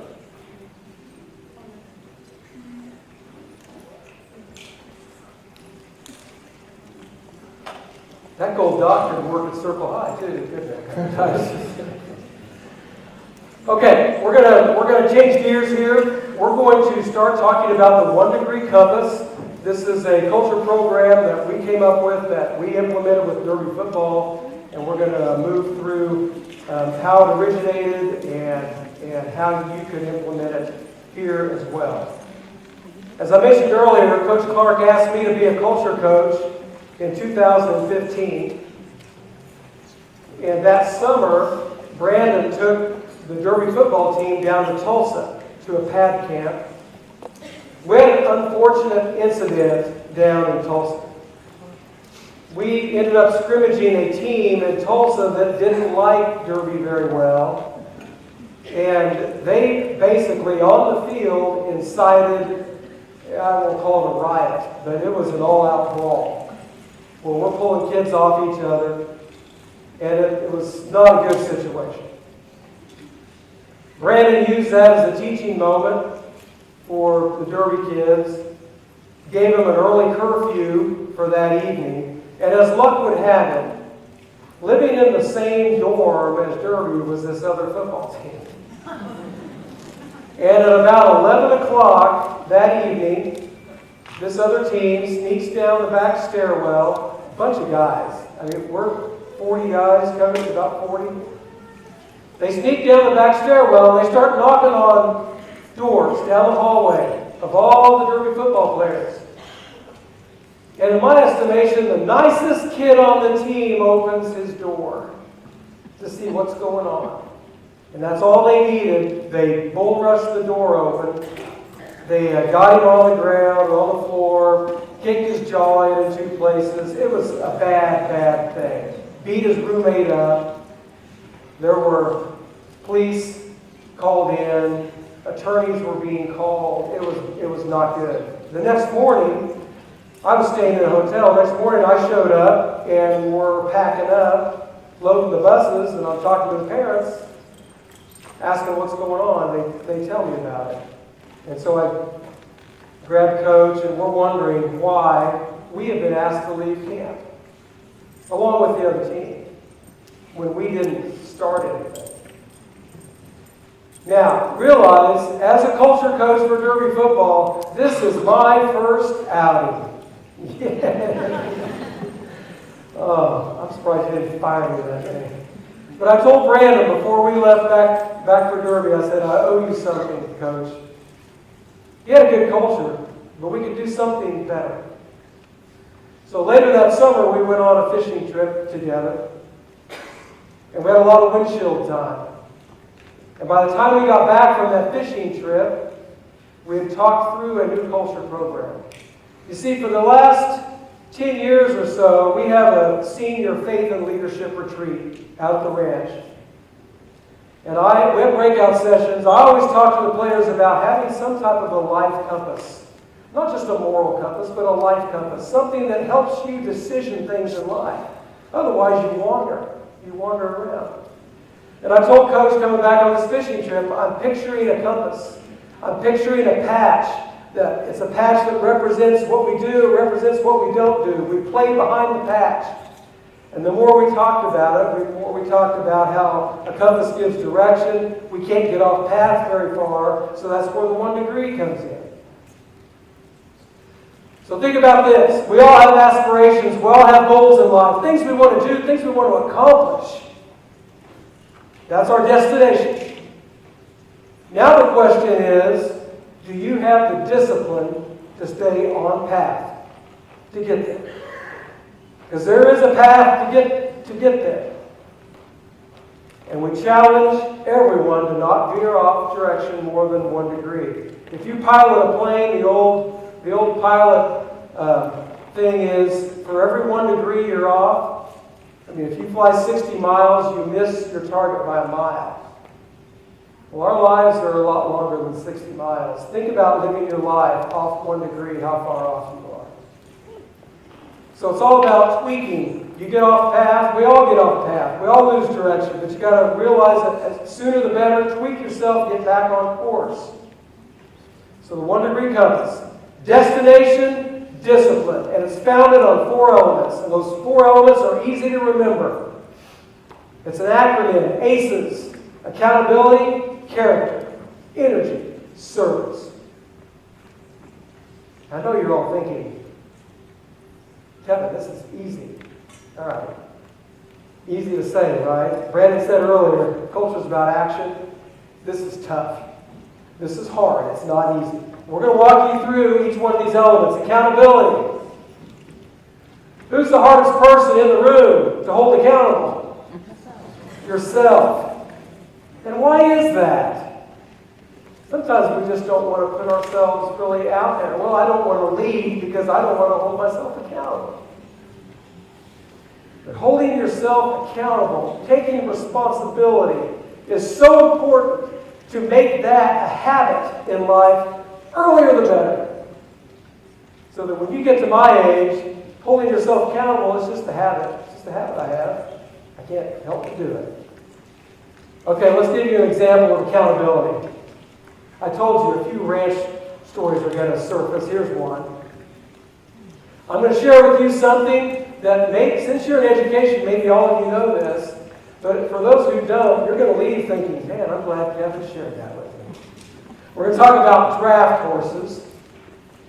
Our country reached its highest horse population ever in the early 1900s.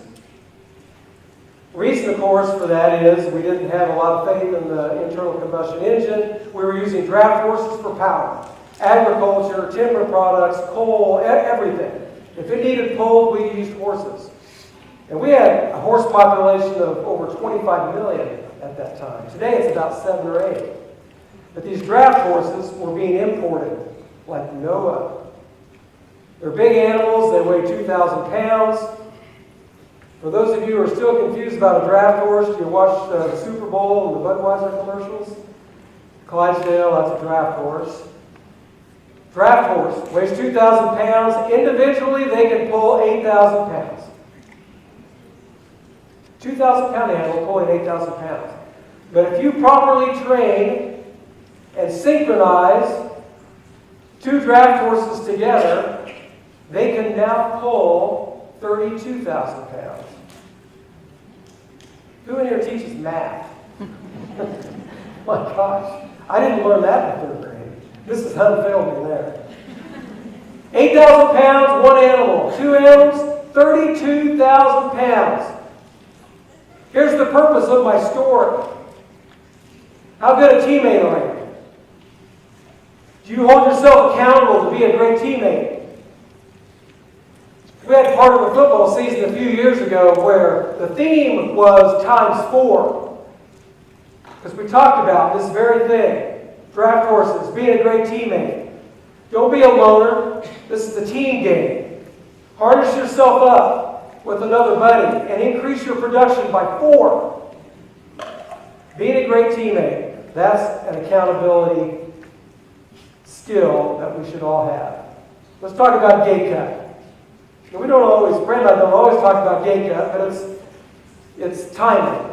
Brandon said, I'm busy pulling cattle off grass, and yes, we were driving here, and I said, well, the first pasture should be rounded up by now. But we're pulling some more cattle off tomorrow. But Tuesday, I was with a grass customer, and he needed to sort cattle. We had different ownership in the same pasture, and so we got the cattle in the pens, and they're using the gate to sort. In, out, or 1, 2, and he's gate cutting them. A lot of reasons to gate cut. But it's a decision-making process. Are you in or are you out? Think about the gate cuts you go through in life.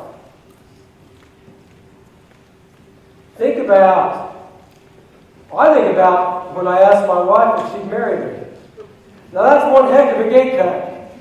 I'm either in or I'm out. Kids go through gate cuts all the time. There's a lot of gate cuts that we can prepare ourselves for. You go through a loan application. You go to your credit union. You want that 499 car special. You're going to fill out a credit app. You're going to go through a gate cut. Well, prepare yourself. Prepare yourself ahead of time.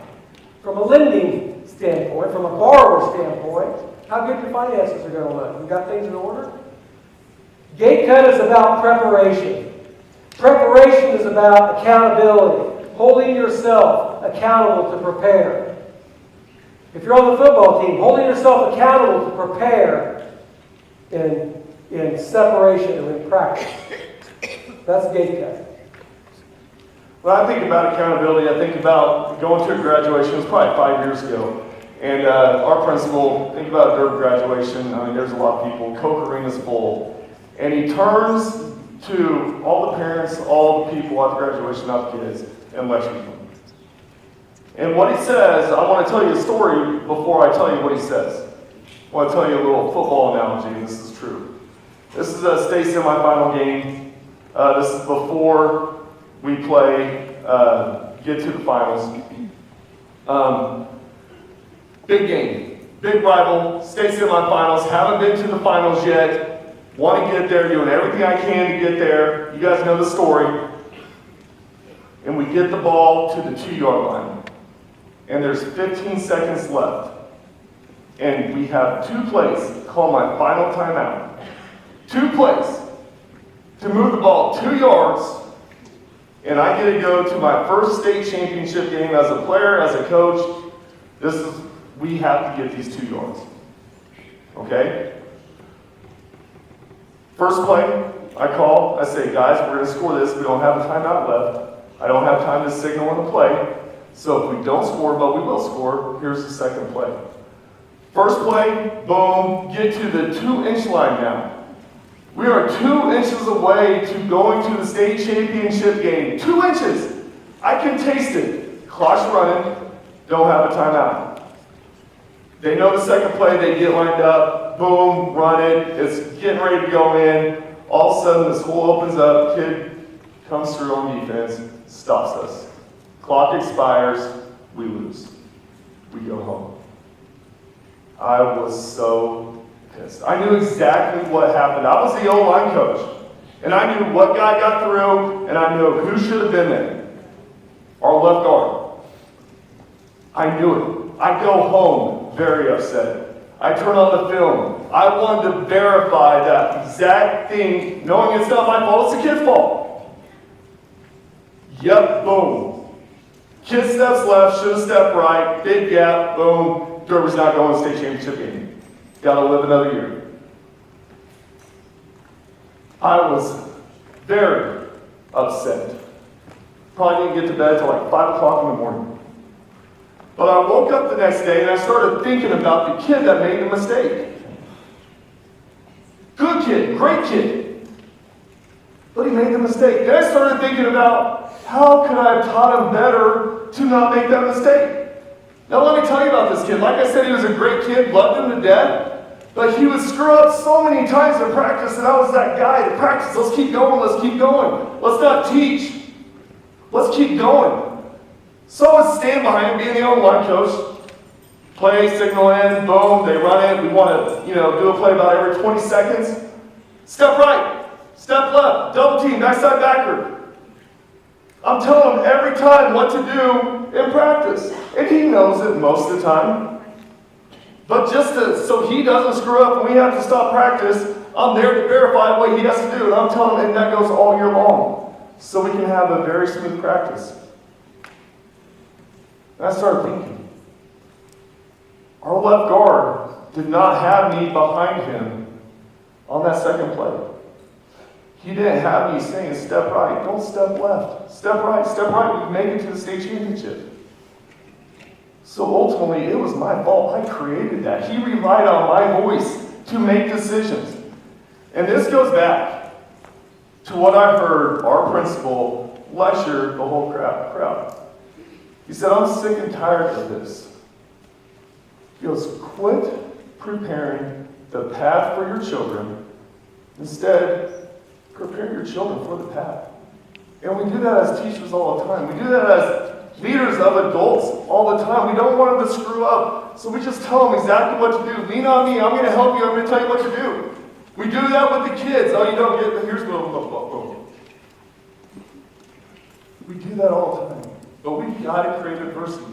So now in practice, I create adversity. I don't say a word. I run wrong plays against formations that we should never run the play. I want to see how the kids are going to respond. We need to do that in the classroom. We need to do that as adults. Let the people that you lead figure things out. If not, when it becomes one play with 2 inches to go, you're going to lose. Let people learn by themselves. And that's why we're here as teachers. When we let them go after 12th grade, we want them to be ready. We don't want them to have all these good grades and just be nurtured by us and not ready for life. So create adversity. Let your kids figure out what adversity is. If you're a leader, help your coworkers out. But let them screw up and don't get mad when they screw up. Just make it a teachable lesson. So quit preparing the path for our children. Instead, prepare the children for the path of life. So what's your culture ethos? Your culture ethos is the spirit, the soul of your culture. And it's manifested in your values. You all have individual culture ethos, your makeup. I hope you all have personal values, and that spirit or soul of your culture ethos is manifested or displayed in your values and or your level of commitment. You know, it's real interesting. Brandon mentioned we have this senior faithful leadership retreat. I guess I mentioned it. And I talked to this group of seniors about leadership qualities. I always ask them, what's the best quality of a leader? And they get to share, and then I give them my top 3. One of my top 3 is level of commitment. Great leaders are so committed to their values. They can't help but reach their goals. They are so committed to their people, to the serving of their people. So think about a culture ethos and level of commitment. Now that can be displayed in touchstones. Let me tell you what touchstones are.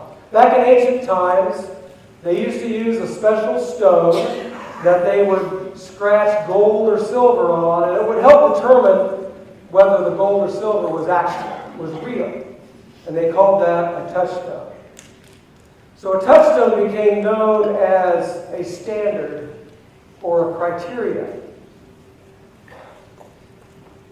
So when Brandon and I are talking culture to corporations, to companies, we challenge them to come up with cultural touchstones, touchstone words that establish their ethos, that establish that standard, that criteria that they need to meet with their culture effort. So we got touchdowns. We named them, Kevin and I did, touchdowns because of what he did at Bears Bank. For 20 years, Kevin had touchdowns, 10 words that guided their culture and their bank. And they kept those 10 words. For 20 years, he was talking about culture, and he sold it how many years ago? In 18. In 18. He's 7, I think. Thank you to the math teachers here at Valley Center. Touchdowns are so important because it aligns your culture. I would challenge you to think about touchdowns. Everybody has core values. Every company we work with has core values. Every school we work with has core values, but they don't know them. Half the people don't know them. But their touchdowns, when they interview somebody, they interview off these touchdowns. Can you live within our culture? When they want to get rid of somebody, they said, you're stepping out of bounds. These are the things you agreed with. Kevin, so you sold it 8 years ago, 7 years ago. Do you still remember the 10 words that guided your bank? Mm-hmm. What, Sheriff? Yeah. Genuine, believe, purpose, positive, professionalism, performance, intelligence, enthusiasm, responsibility, teammate. Wow, that's pretty special. That's how much they meant to his bank. Oh, more than that. Yeah, come on. Now, I'll tell you what. We all have to go to the bank. We don't get to go to the bank. The bank is kind of a have-to thing. For our kids, going to school, a lot of them is I have to go to school, right? You get that kind of feeling?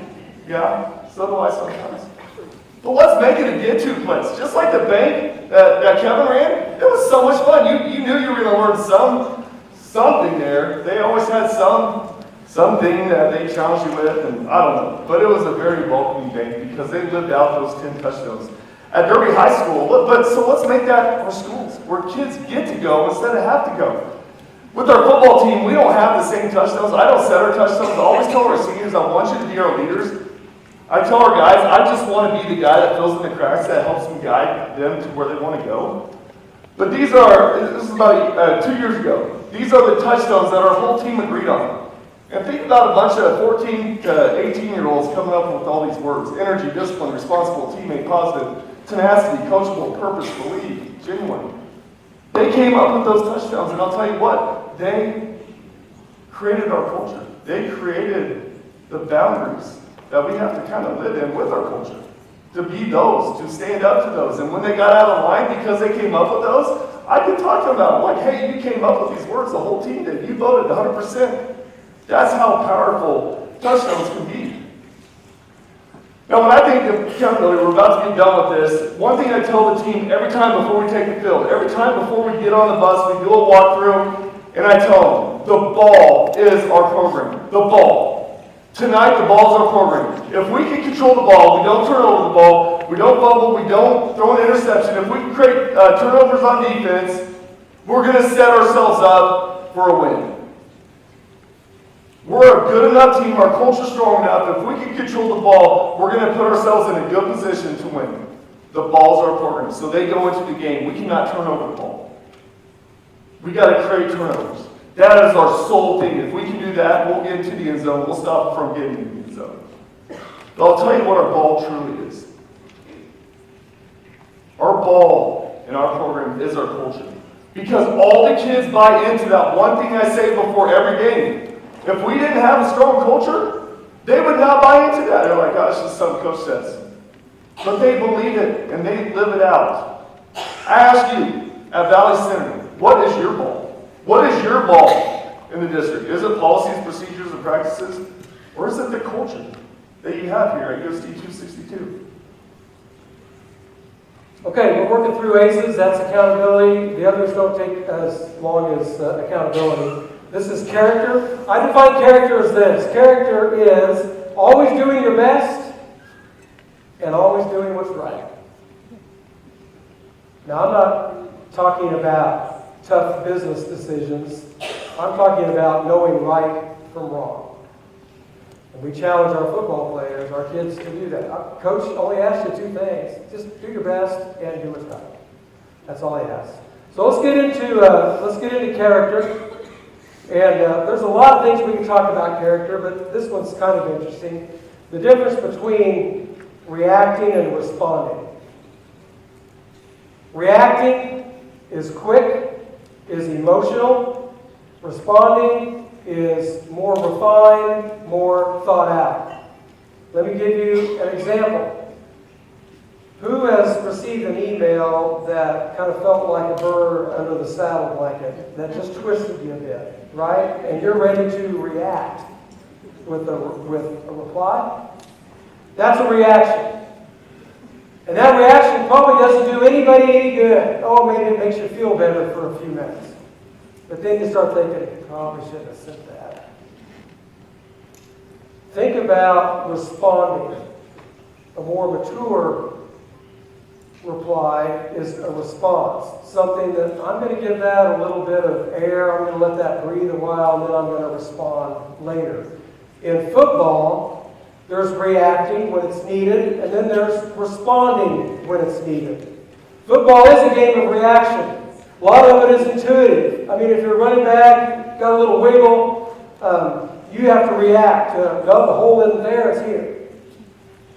But if you're on, say you're on defense, and the player you're on burns you for a touchdown, that's not the time to run your mouth. In fact, I challenge them, I don't think any time's the time to run your mouth. But they need to respond to that. And you respond with the next play, with executing the next play. That's what a more mature person would do. Brandon and I often refer to this as smoke point. And I know many of you probably like to eat. Some of you probably like to cook. Some of you probably like to do both. I like to do both. When you cook, you use different oils. Different oils have different smoke points. Just a regular olive oil is going to smoke a lot earlier than a refined avocado oil or peanut oil. Right? The more refined an oil is, the higher the smoke point.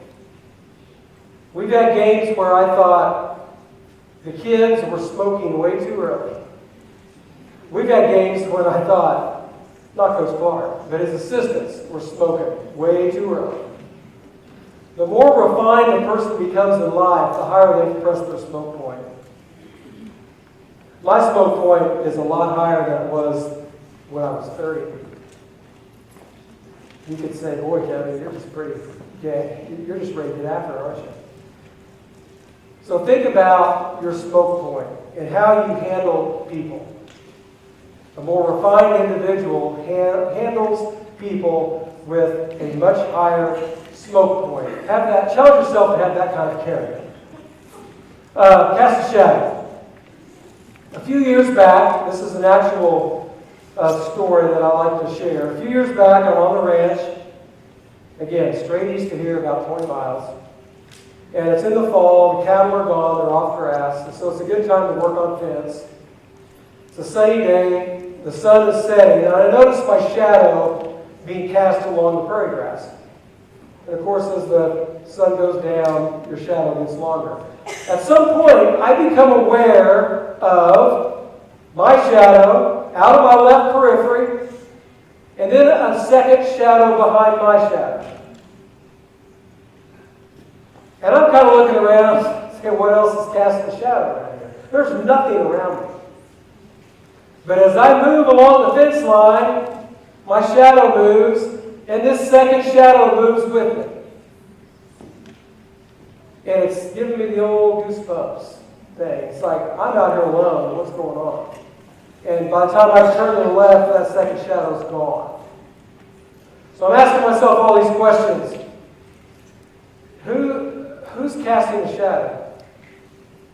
Can someone not here be casting a shadow on me? I went home, I drove home to Derby, I wouldn't advise anybody to drive home and tell your spouse, I'm seeing 2 shadows. But she could tell I'm puzzled by it. When I go to bed that night, I wake up in the morning and I've got the answer. And I'm totally refreshed. I'm so happy. And I'm asking myself, Kevin, can someone after death cast a shadow of positive influence on your life? Yes. Okay. Did I really see a second shadow? I think I did. But I don't know. Maybe I did. My father had passed away about a year and a half prior. He had lived on the ranch his entire life. And I kept asking myself, is my father trying to communicate? Is my faith trying to communicate? But the answer is yes. If you live a life of high enough character, you will cast a shadow of positive influence on people for the rest of their life. To this day, I still make decisions and oftentimes ask myself, well, I wonder what Dad would do. You are such an influential group of people here. The lives you touch is amazing. And the kids you teach, some of them are going to be amazing. And they're going to remember you. And they're going to become a speaker. They're going to talk about you on stage. The shadow of positive influence that you cast on their life. Live your life with the character of that high regard. Brandon likes this picture. And it's a reminder to me, and I always forget it's in the deck. But you see a turtle on a fence post. You can tell yourself, well, there's one good conclusion I can come away with that event. And that is, well, that turtle didn't get there by himself. Somebody lifted that turtle up. None of us get anywhere in life by ourselves. Someone is always there lifting us up. You lift kids up every day. Keep doing that. That's a great way to cast a shadow. I had so many shadows cast on me in Valley Center with it. It didn't matter if it was Mrs. Bartell, my kindergarten teacher, or Mrs. Martin, my second grade teacher. I remember a couple years before Mrs. Martin passed away, I go down into our basement after a game, and there she is. She went with my mom. She was in my basement. And I remember just talking to her. I was like, Mrs. Martin, do you remember? She has such an influence on my life. My second grade teacher, I was like, do you remember that time where we had it schemed up? And it was kind of getting close to Easter, and we said, hey, the Easter rabbit's coming to our house. She's like, she knew. You cannot use the word rabbit. You always had to say bunny no matter what. And we missed a recess for that, and we had a 15-minute lecture on never call that thing a rabbit again, you call it a bunny. And I still remember that, and I'll tell you, I thanked her for everything she did, and she was part of the people that inspired me to become a teacher. And I just remember hugging her and just being in tears. I remember her being in tears. But that's who you are. That's what you do. For most of you, that's probably why you got into teaching, because you had somebody that cast a shadow on you. When I think of character, I think of being a football coach, a high school teacher. You hear it all the time. I'm sure middle school teachers hear it all the time. Oh, middle school, I can't wait to get to the high school. Middle school's so dumb. Or you guys got intermediate school too now, don't you? So you got a lot of process for people to want to climb that ladder. And then you get to high school. Oh, I can't wait to graduate. I can't wait to be an adult. And all these kids are in such a hurry. You see that in the corporate world. You see it in teacher to administration to all that. People want to climb the ladder so quick. And a lot of times, one thing, they miss out on the memories, they miss out on the friendships, the relationships, but a lot of times people will compromise their character to climb that ladder and become bigger and bigger and bigger in life. Quit trying to climb the ladder so quick. I tell it to our football team, I tell it to our students at Derby High School, slow down, enjoy high school. You're going to look back, this is going to be one of the best times of your life. Trust me. I still think that. What I tell them is quit trying to climb the ladder so quick. Enjoy life. Instead, hold the ladder for somebody else. Become value to somebody else. Build a ladder for somebody else. Help people get to where they want to go. Instead of climbing your own ladder so quick and compromising your character. And I promise you, if you become a ladder holder and a ladder builder, you're going to get to where you want to go if you become value to other people.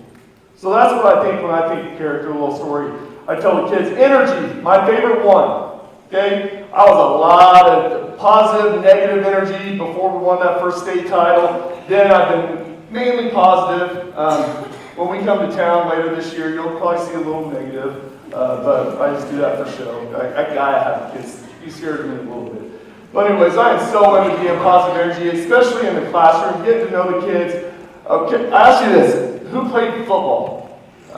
Little league, high school, whatever, okay? What did your coach or what did your father tell you to do? What is the saying when you score a touchdown? Does anybody know the saying? You're supposed to jog in, hand the ball to the ref, jog off the field, head down, go to the offensive line, and the quarterback thinks.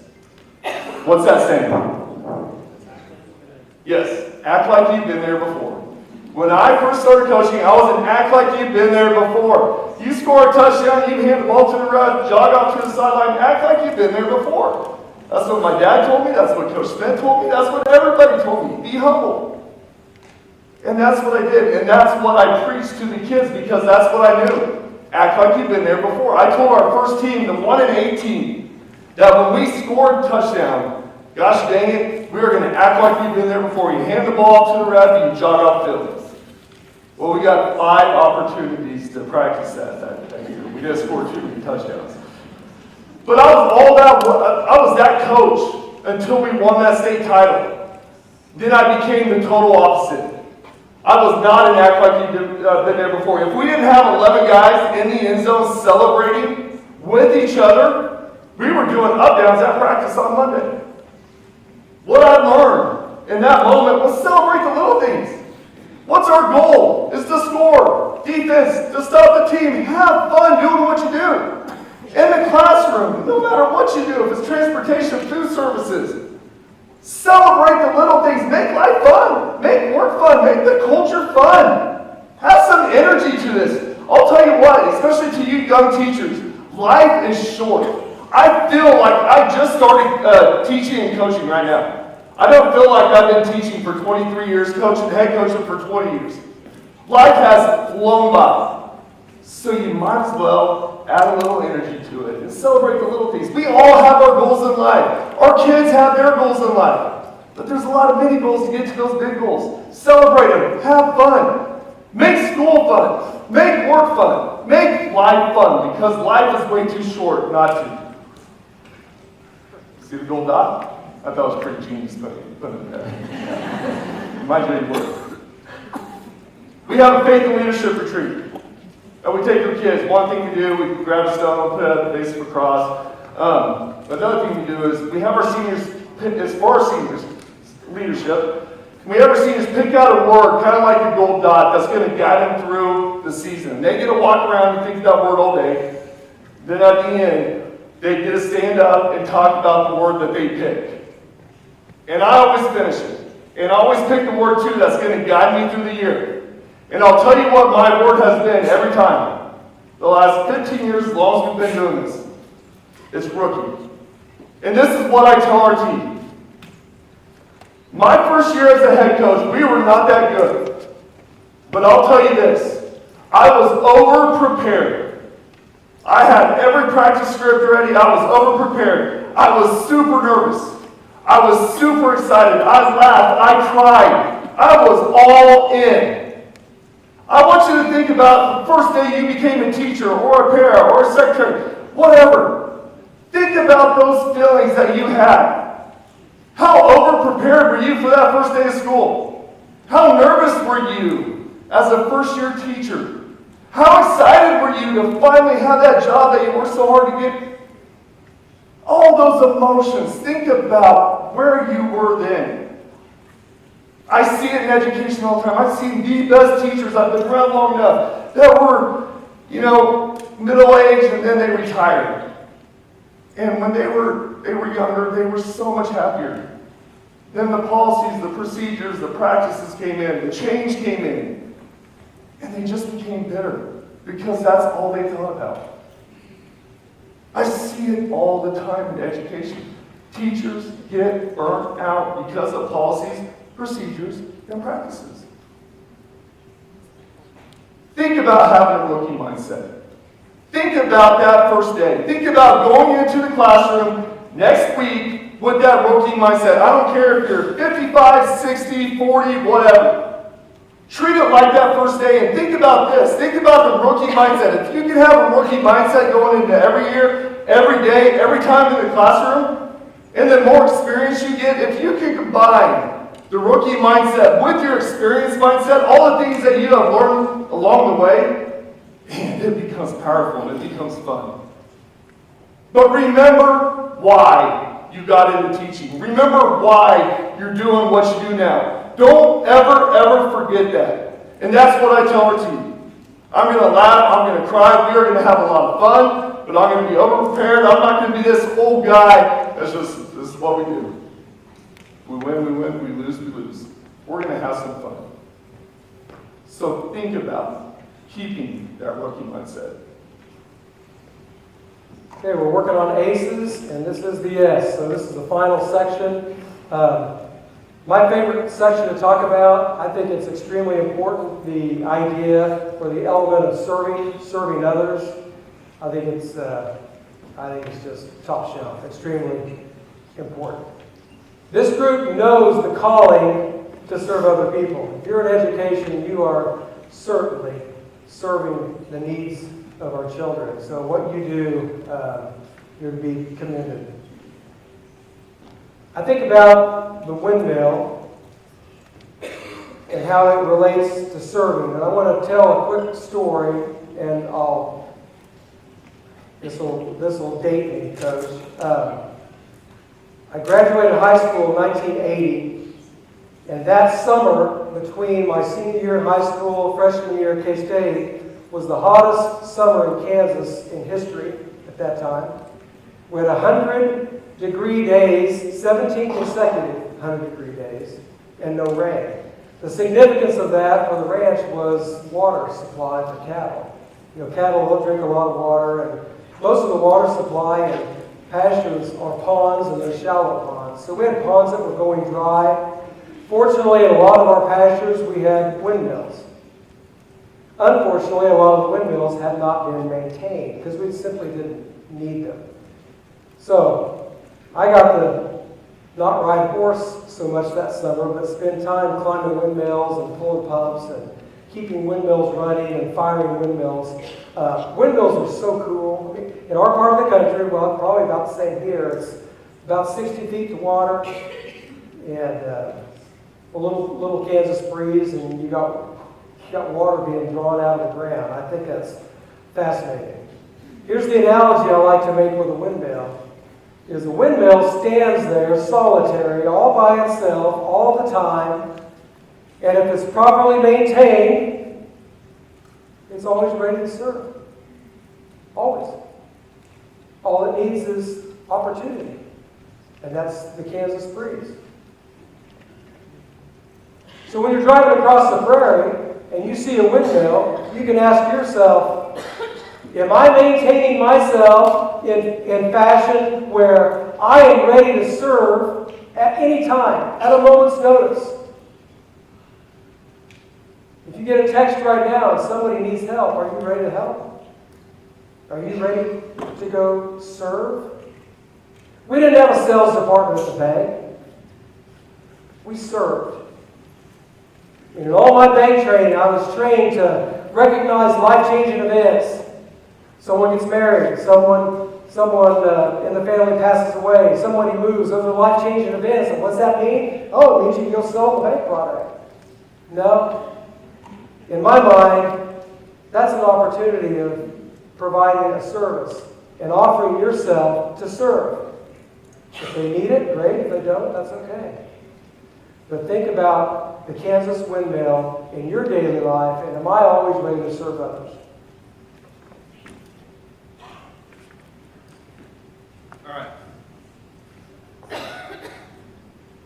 So right now, I want you to shut your eyes, real quick. This won't take long. I want you to think about, some of you may already have your eyes shut, but just join those people, okay? I want you to think about the 3 most important things in your life. If it's 4, it's 4. If you have a tie for 3, that's fine. But think about the 3 most important things in your life. Then when you figure this out, open your eyes. Now I want to ask you, out of those 3 most important things in your life, based off of, hey, let's just say the summer, are those the 3 biggest areas that you serve?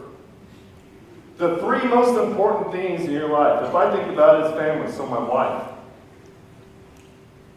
Think if it's your spouse, say you pick your spouse, one of the most important things in your life. Would your spouse, based off this summer, say, I want to remarry you? Maybe probably it's your children if you have children. Based off this summer and your actions, would your children say, yeah, I would love to have you as my mom and dad or dad? Maybe it's your job. Maybe that's so important to you. Would you be rehired based off your actions this summer? I want you to think about this. A lot of times, the most important things that we hold dear, the most important things that we have in life, we take for granted. We take our kids, we take our spouses, we take our faith for granted. And we do other things, we get distracted. We put our focus somewhere else. I know your job is important. I know we take our job home with us as educators. But you've got to serve those 3 most important things in your life. Don't just have them be your rock and take them for granted, knowing that they're always going to be there. So think about that. Think about what you can eliminate in your life so you can serve those 3 areas in your life. Power up, no card. Kevin. Oh, I'll prep for this, Kevin. Kevin, he's already done it. At the beginning of every year, he says, I want the addresses of your kids. He doesn't want the phone numbers. He doesn't want their email addresses. Kevin will see something good happen on the sideline or the way a kid treats somebody else. He is our culture coach. And he'll write that kid a note card. He'll write that kid a letter. And I'll tell you what, when that kid receives that letter at home, that handwritten letter from Kevin, man, I can see it. When he shows up on Thursday or on game days, those kids beeline straight to him. Kevin, thank you so much, which is very powerful. If Kevin just texted the kids, thanks, thumbs up, whatever, email, thanks, boom, done. But I'll tell you what that letter also did. Not only did the kids come up to him, but then after the game, the parents will hunt him down. And they'll be in tears. And they'll be saying, Kevin, thank you so much for that letter that you wrote to our kids. And I guarantee you that letter is saved for a long, long time. Not just put in a folder in your email inbox that will never be looked at. It is saved. The power of a handwritten letter, what Kevin does for our football team, becomes so special, plays such a vital role in our culture. I want to throw in here, Brandon and I, we have a goal every Friday night with the football team. You might think it involves a scoreboard, but it doesn't. Our goal is to put the most mature team on the field. Physically, mentally, spiritually, and emotionally. And if we can do that, I like our chances. I like our chances. We want to put good kids out there that are mature in every way, or as mature as you can make a 17-year-old. Power of a note card, I've got one thing to say on this, and I left the notes, they're actually back there in my bag, so I don't have the visual. When I was at K-State, my grandfather would type me a letter about once a week on the old typewriters, not electric, but you about had to have a hammer to hit it, you know? And he would type me a letter. And I could not wait. If I saw a letter in my cubbyhole at college from my grandpa, I could not wait to open that thing. That stack of letters back, it's about that high. I've kept them all. I still have them. I can't tell you what's in every letter, what's in every note that he typed me. But I can tell you this. I can tell you how he made me feel. I can tell you how I feel right now when I think about those notes. That's serving. That's culture. I've got one more slide to cover, but before I get there, I want to say thank you to this audience. What a great group. And I know I picked on Valley Center just a little bit, but that's only because Coach Clark's with me. But Greg, thank you for having us. Greatly appreciated. The Delta. Brandon and I, our city of Derby has adopted this culture program. So we've talked to every employee in the city, from administration to public works to police to the fire department. I was at the end of my driveway one day. It's a long driveway, so I got a culvert. I was running a weed eater. I hate the weed eater. It was hot. And I noticed a truck pickup pulled in the end of my driveway and stopped. And I was close enough where I could hear him shut the truck off. And I thought, well, this is going to take a while. So I shut my weed eater off. And he walked up to me and introduced himself and said, I've been in one of your sessions, Kevin. I work for the city. I've been in one of your sessions that you and Coach did, and I was so moved by it. And it continues to make me want to be a better person. And then he asked me, and I told him I appreciated that meant a lot. And then he asked me a weird question. He said, how long have you lived here in your house? I said, well, we built this house. I've lived here a little over 30 years. And he paused for a minute. He said, when this house was being built, I broke into it. And I stole some of your stuff. And I tore stuff up. I said, yeah, I remember. And he said, I'm here to ask for forgiveness. And I told him, I reached my hand out, shook his hand, and I said, I forgave you a long time ago. And then I was hugged like I have not been hugged in a long time by a full-grown man who was so moved, so changed by culture. Now I know you're going through probably change. We all go through change, and thank goodness. I call it transformation. You're either getting better or you're getting worse. You're never staying the same. We got to get better. Better requires change. Some change is easy, some maybe not so easy. Some of it's maybe hard to digest. But we need to be mature enough in our thinking that change is inevitable and change needs to happen. Because change is going on all around us. With a tremendous culture program that can help with the change that has to happen, because you can lean on your culture. You can lean on your values. You can lean on your touchstones and say, we're going through change, but we all agree on this stuff. Brandon and I hope you walk away today with at least 2 takeaways, and hopefully a lot more. But again, from Brandon's story, I hope you leave thinking, I'm tired of chasing achievement. I'm going to focus on my contribution. Achievement will happen if you focus on your contribution.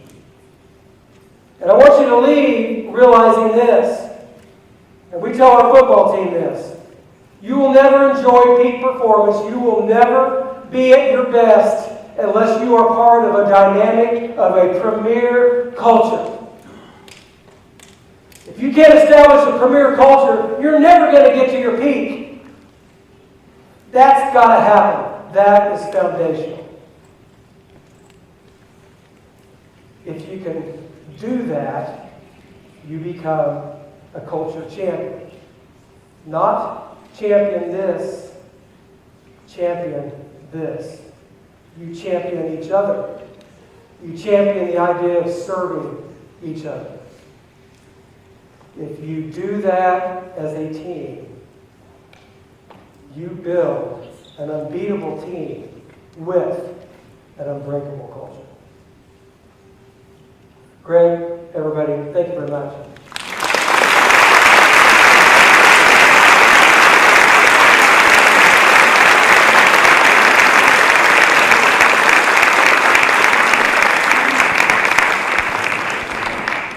All right. Thank you to Coach and Cowboy. So, I took lots of notes. Don't worry, there's no test later or anything like that. So, but if you think about what we stand for, who we are as a district, you think about accountability, you think about character, think about energy. That energy, I have a little bit of energy, maybe. Think about serving. Then you think about our vision. Think about to be excellent, outstanding, innovative. Think about those pieces and how they go together. So before we leave, one of the things Kevin talked about there was a note card, the power of a note. Everyone should have an envelope and a note card at your seat. I'm guilty of the text message, thank you. So just gonna say, but part of that is because my handwriting is atrocious. So you should have a note card and an envelope. If you don't have one, there should be one around you somewhere. If you notice, we didn't put any up front because no one typically sits up here. So there are extras. If you don't have one, you can grab one when you leave. I challenge you right now, write a quick note. Write it to someone that's had an impact on you to help get you where you are today. Doesn't have to be long, extensive, anything like that. Somebody that's made an impact on you through their ability to hold you accountable, to see your true character, your energy, and how you can serve. Write that note. It's got an envelope. If you know their address, you want to mail it, great. There's a table out there. You put it out there, we'll mail it for you from the district. You can mail it on your own. But I challenge you to do that. I challenge us to tell each other thank you more often. We don't say it enough. Tell our kids that. We get to come to work every day. We don't have to do this job. We don't have to do it. We get to do this job. We get to make an impact every single day. We don't have to. There's lots of other things we could all be doing right now than sitting in here. Guarantee you that. But we get to be here each day. Take the envelope, write a note. If you want to do it right now, you can. That would be great. It's 10:43. Again, we're done a little early. I have to stop doing that. I apologize for getting done early again. That is my bad.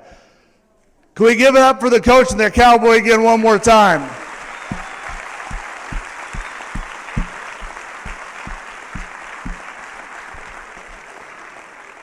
Lunch in buildings and departments, 11 o'clock-ish, somewhere in there.